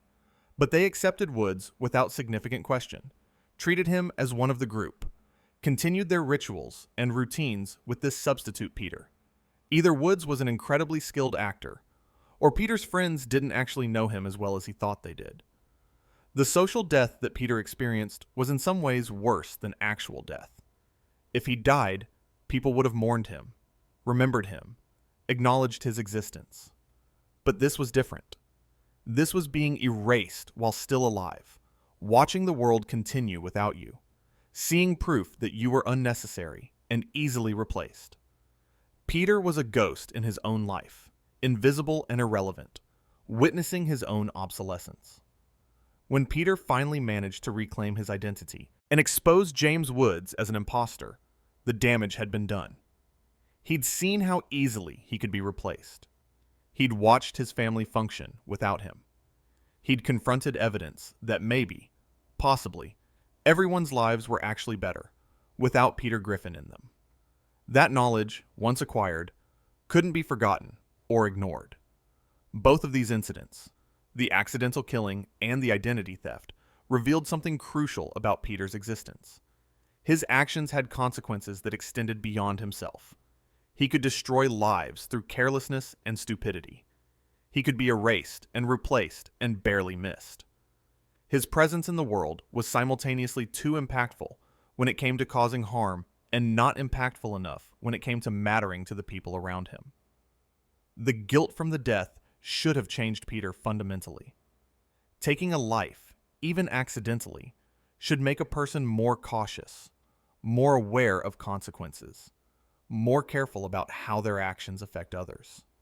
But Peter remained Peter, learning nothing, continuing to stumble from disaster to disaster without growing or evolving or becoming wiser. The identity theft should have prompted deep self-reflection. Being replaced so easily should make a person examine their relationships, their behavior, their value to the people they love. It should inspire change, motivate someone to become better, to ensure they can't be so easily substituted. But again, Peter just bounced back, reclaimed his life, and continued as before. These were catastrophes that should have transformed him, tragedies that should have left permanent scars on his psyche. Instead, they became just more entries in the long catalog of terrible things that happened to Peter Griffin, filed away and forgotten, teaching him nothing, changing him not at all, leaving him exactly as foolish and reckless and unaware as he'd always been. There's a special kind of horror in realizing that you're not just a victim of circumstances, but the active agent of destruction in other people's lives. Peter Griffin has spent his entire existence causing chaos and mayhem, but certain moments stand out where the scale of devastation he created became impossible to ignore, where entire communities suffered because of his actions, where the collateral damage from his stupidity reached levels that should have made him an outcast forever. The Spies.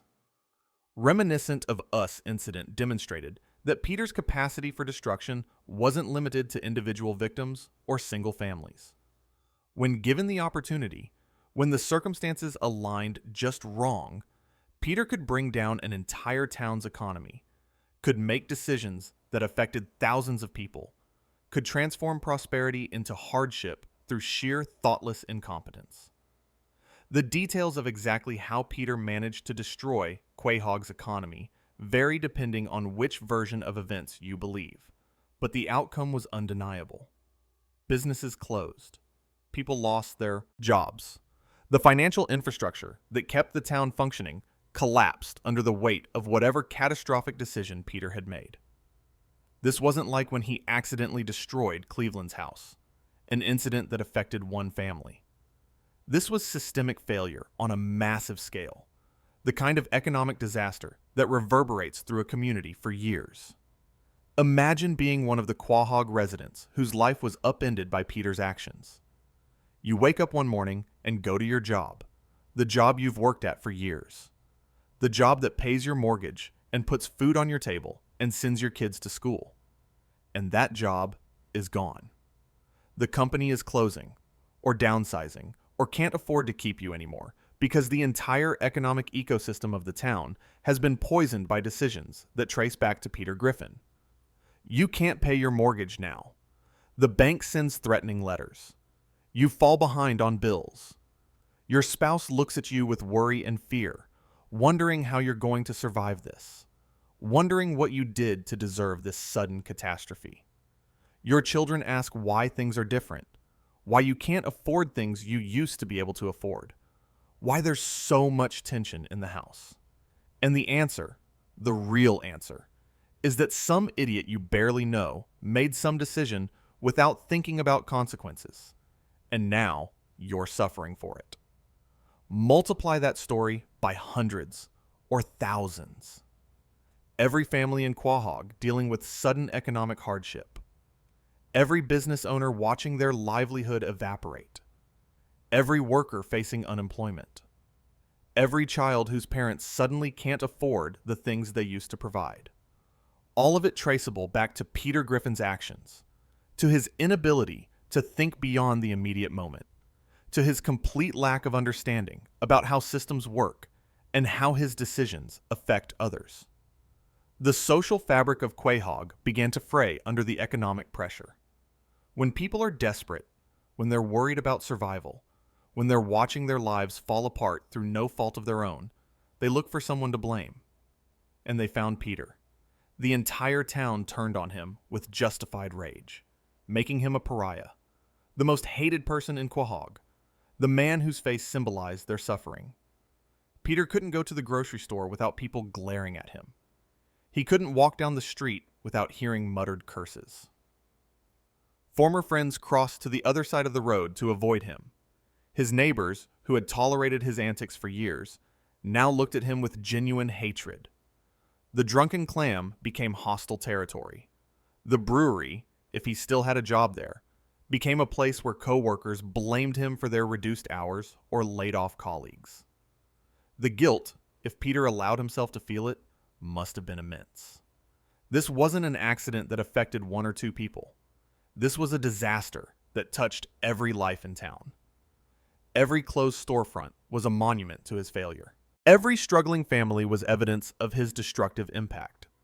Every child who went to bed hungry because their parents lost their income was suffering because of him. The weight of that collective misery should have crushed him.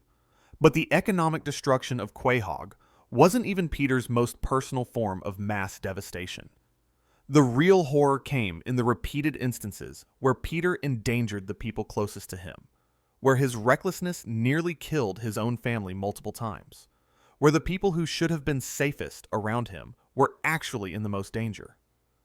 The car crashes alone would fill a lengthy catalog of near tragedies. Peter behind the wheel was a weapon of mass destruction, a guided missile aimed at whatever was unfortunate enough to be in his path. He drove drunk. He drove distracted. He drove recklessly. He treated traffic laws as suggestions and other vehicles as obstacles in his personal video game. And sitting in the car with him, trusting him to get them safely from point A to point B, were Lois and the kids. Imagine being Meg, sitting in the back seat, watching her father weave between lanes or run red lights or check his phone while driving at highway speeds. The terror of knowing that at any moment they could crash, that her father's inattention could kill them all. The helplessness of being a passenger, unable to do anything except hold on and pray that this trip doesn't end in twisted metal and broken bodies. Imagine being Chris, trusting his dad to keep him safe, not old enough or aware enough to understand just how dangerous Peter's driving really is, laughing at his dad's jokes while completely unaware that they're seconds away from a catastrophic accident. The innocence of childhood, making him vulnerable to dangers he can't even perceive. Imagine being Lois, knowing exactly how bad Peter's driving is, having survived countless near misses, but getting in the car anyway, because what choice does she have? She can't drive everywhere herself. She can't keep the kids away from their father. So she just buckles up and hopes that today won't be the day Peter's luck runs out, that this trip won't be the one where they don't walk away. And Stewie, brilliant and aware, understanding the statistical probability of vehicular death but unable to do anything about it, because he's trapped in a baby seat, completely dependent on adults who clearly don't prioritize safety.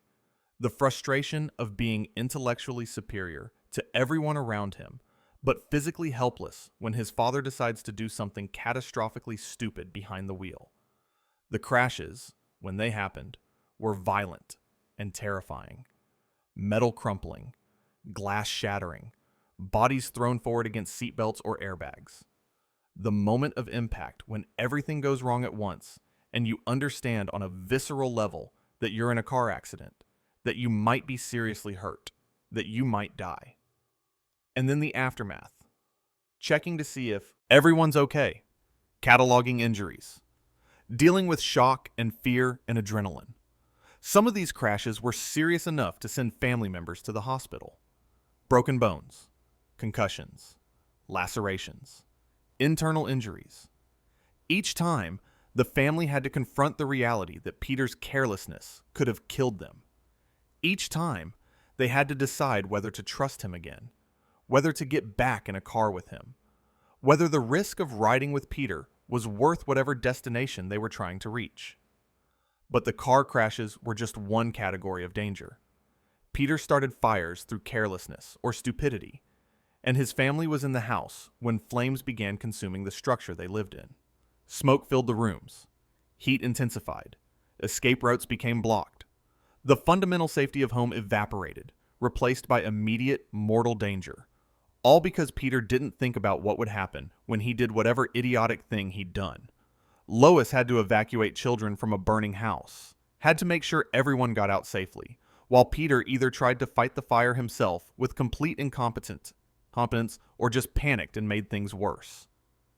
The terror of a mother trying to protect her children from a threat that shouldn't exist, from a danger that was entirely preventable, from a crisis caused by the person who was supposed to keep them safe.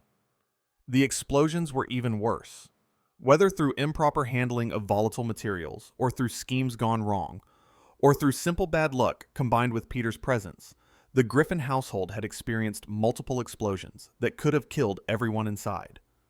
The sudden violence of an explosion, the shockwave and debris and instant transformation from safety to catastrophe, leaves psychological scars that don't heal. After each incident, after each near-death experience caused by Peter's actions, the family had to decide whether to stay.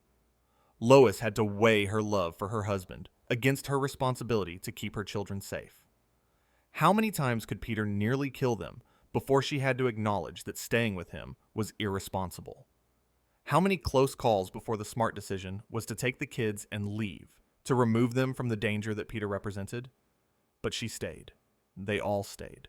Whether out of love or inertia or the economic reality that Lois couldn't easily support the family alone, whether because of hope that Peter would change or denial about how bad things really were, the family remained intact despite overwhelming evidence that Peter was a clear and present danger to everyone around him.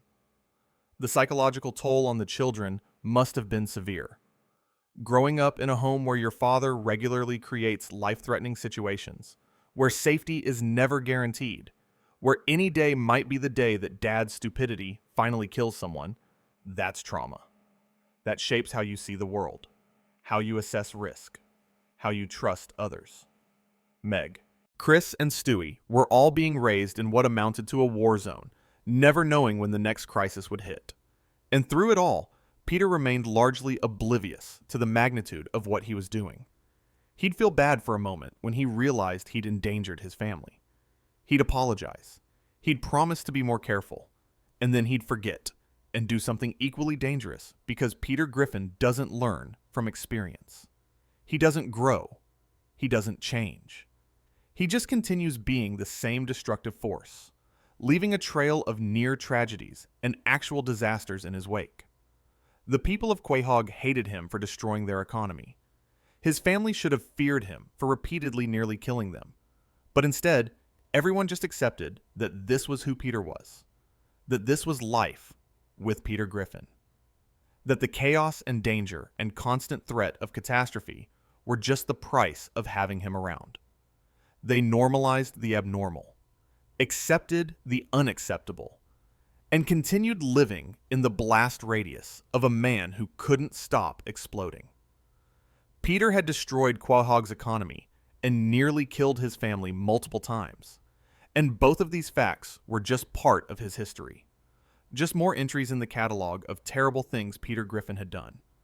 The town would rebuild, the family would survive, and Peter would continue on, unchanged and unchanging, a force of entropy and destruction that everyone had learned to live with because the alternative, actually holding him accountable, actually making him face consequences, was apparently too difficult or too painful to pursue. Of all the terrible things that have happened to Peter Griffin, of all the physical pain and psychological trauma and catastrophic disasters he's endured, perhaps nothing was more devastating than the moment when he actually understood what he was. The Tan Aquatic with Steve Zissou episode gave Peter something that most of his disasters couldn't provide: clarity. For one brief, horrifying moment, Peter Griffin achieved genuine self-awareness and realized that he wasn't the victim of bad luck or unfortunate circumstances. He was the problem. He was the source of suffering in the lives of everyone around him. And that realization has hit him with the force of a revelation that couldn't be ignored or rationalized away. The episode started innocently enough, as so many of Peter's disasters do. He was pursuing some goal or engaging in some activity that seemed harmless at the time. But somewhere along the way, things went wrong, as they always did with Peter. People got hurt. Property got damaged. Lives got disrupted. The usual pattern played out with depressing familiarity. Another day in the life of Peter Griffin, leaving chaos in his wake. But this time, something was different. This time, Peter paused. He stopped moving forward on autopilot, stopped immediately jumping to the next thing, stopped burying what had happened under layers of denial and distraction. He looked around at the destruction he'd caused, at the people suffering because of him, and something clicked in his brain. Some neuron fired that had never fired before, or maybe had fired occasionally, but never with quite this intensity. Peter had a thought that changed everything. This is my fault. Not in the abstract way he'd occasionally acknowledged responsibility before. Not in the casual way someone says, "my bad," while laughing about a minor mistake. Peter Griffin, for perhaps the first time in his adult life, truly understood that he was the architect of disaster, that his actions had consequences, that the pattern of chaos that followed him everywhere wasn't bad luck or coincidence, but the direct and inevitable result of who he was as a person. The weight of that realization must have been crushing. Imagine spending your entire adult life believing that you're basically a good person who occasionally has bad luck. Imagine thinking that you're funny and likable, that people enjoy your company, that you're a decent husband and father even if you make mistakes sometimes. And then imagine having all of that stripped away in a single moment of clarity, replaced by the awful truth that you're actually a destructive force, that people suffer because you exist, that the world would genuinely be better if you were different, or possibly if you weren't there at all. Peter started cataloging his failures with a level of honesty he'd never applied to himself before. He thought about Lois, about how he'd promised to love and cherish her, but had instead spent years neglecting her, embarrassing her, cheating on her, making her life harder in countless ways. He'd forced her to be the adult in their relationship, to clean up his messes, to apologize for his behavior, to carry burdens that should have been shared. He'd taken a woman who deserved a partner and turned her into a combination of mother and damage control specialist. He thought about Meg, about how he'd spent her entire childhood mocking her, belittling her, making her the target of jokes that weren't funny, that were just cruel. He'd looked at his own daughter, a child who should have been able to count on her father for love and support and encouragement, and he'd chosen instead to make her life worse. Every "shut up, Meg" was another brick in a wall of rejection that he'd built around his own child. He'd actively damaged her self-esteem, contributed to her social struggles, made her feel worthless in her own home. He thought about Chris, about how he'd ignored his son, dismissed his interests, failed to provide guidance or support or really any meaningful parenting. Chris was growing up essentially fatherless, despite having a father in the house, because Peter couldn't be bothered to actually engage with his son, to teach him things, to prepare him for adult life. He'd abdicated his responsibility, left Chris to figure out the world on his own, and the kid was struggling as a result. He thought about Stewie, about how he'd barely acknowledged the baby's existence, except to occasionally involve him in some scheme or use him as a prop in a joke. Stewie was brilliant and complex and needed parenting that Peter was completely incapable of providing. The distance between what Stewie needed and what Peter offered was a chasm that couldn't be bridged. He thought about his friends, about Quagmire and Cleveland and Joe, about how his antics had endangered them, embarrassed them, caused them problems that they didn't deserve. He'd crashed planes they were on. He'd gotten them involved in illegal activities. He'd put them in dangerous situations. He'd been a bad friend, consistently taking more than he gave, expecting support while rarely offering it in return. He thought about the town of Quahog, about the businesses he'd damaged, the people he'd hurt, the chaos he'd created. He thought about every person who'd crossed his path and ended up worse off for the encounter. Every life he'd touched had been diminished by the contact. He was a virus, spreading dysfunction and disaster wherever he went. And he thought about himself, about the gap between who he thought he was and who he actually was. He'd believed he was funny when he was actually just obnoxious. He'd believed he was well-liked when people actually just tolerated him. He'd believed he was a good person who occasionally made mistakes when the truth was that he was fundamentally broken, incapable of functioning as a responsible adult, trapped in patterns of behavior that hurt everyone around him. The despair that came with this realization was profound and all-encompassing. Peter had spent his entire life insulated from self-reflection by a combination of stupidity and willful ignorance. He'd been able to bounce back from disasters because he never truly understood his role in creating them. But now the insulation was gone, burned away by this moment of clarity, and Peter was left staring at the ugly truth of his existence with no way to look away. He couldn't blame bad luck anymore. He couldn't blame circumstances. He couldn't blame other people. The common denominator in every disaster, in every ruined relationship, in every catastrophic failure, was Peter Griffin. He was the problem. He had always been the problem. And the worst part was that he didn't know how to stop being the problem. Didn't know if he even could change. Didn't know if the fundamental brokenness at his core was something that could be fixed. The emotional breakdown was inevitable. Peter sat somewhere, probably alone, probably staring at nothing, and felt the full weight of his failures crushing down on him. This wasn't like the depression from unemployment. This wasn't situational sadness that would pass when circumstances changed. This was existential despair. The kind that comes from understanding something fundamental and terrible about yourself that you can never unknow. He cried, probably. Cried for Lois and the years of her life he'd wasted. Cried for Meg and the childhood he'd poisoned with his cruelty. Cried for Chris and Stewie and all the ways he'd failed them. Cried for himself, for the man he could have been if he'd tried, if he'd cared, if he'd been capable of growth and change. Cried for all the potential that had been squandered, for all the relationships that had been damaged, for all the harm he'd caused that could never be undone. The people around him didn't know what to do with this version of Peter. They were used to Peter being oblivious, being confident, despite having no reason for confidence, being immune to self-doubt. Seeing him genuinely broken by self-awareness was disturbing in a way that his usual disasters weren't. This wasn't external damage that could heal. This was internal damage, psychological injury, that suggested something fundamental had shifted in Peter's understanding of himself. Lois tried to comfort him, tried to tell him that he wasn't as bad as he thought, that everyone makes mistakes, that he was being too hard on himself. But her reassurances rang hollow because they both knew the truth. Peter wasn't being too hard on himself.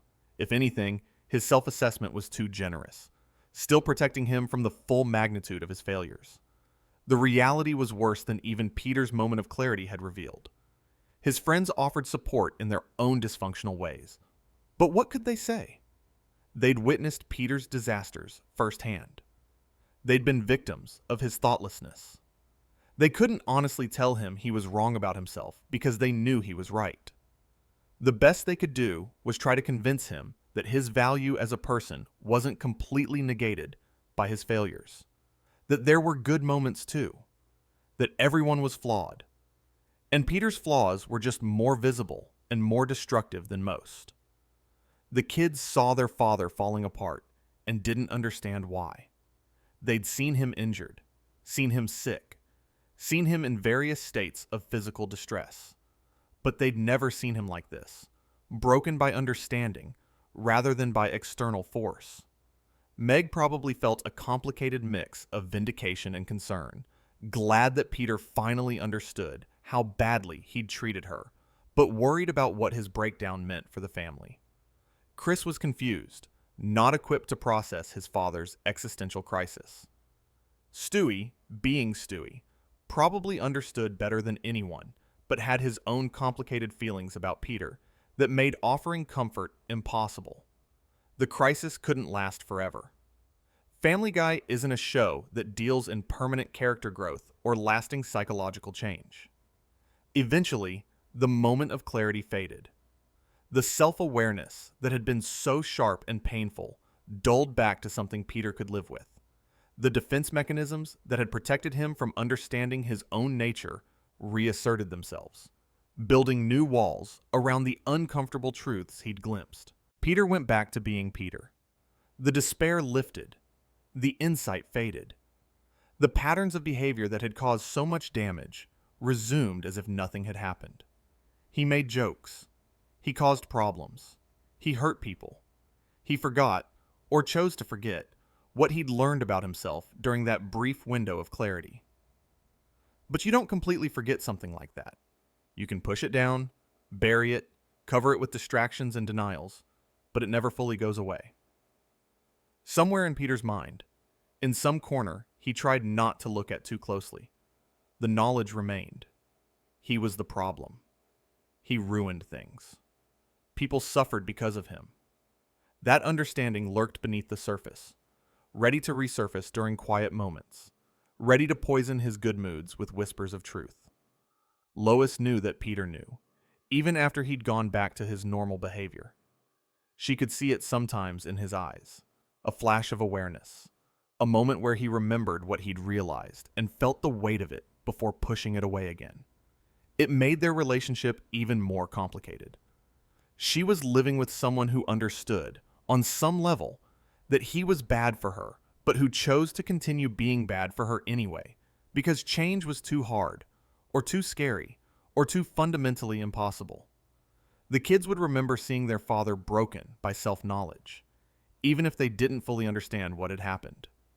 It became another data point in their complicated relationships with Peter, another piece of evidence about who their father really was. For Meg, it was proof that Peter knew how badly he treated her, that his cruelty was conscious rather than oblivious. That knowledge didn't make things better. It might have made them worse. The town of Quahog continued tolerating Peter because what else could they do? They couldn't exile him. They couldn't force him to leave.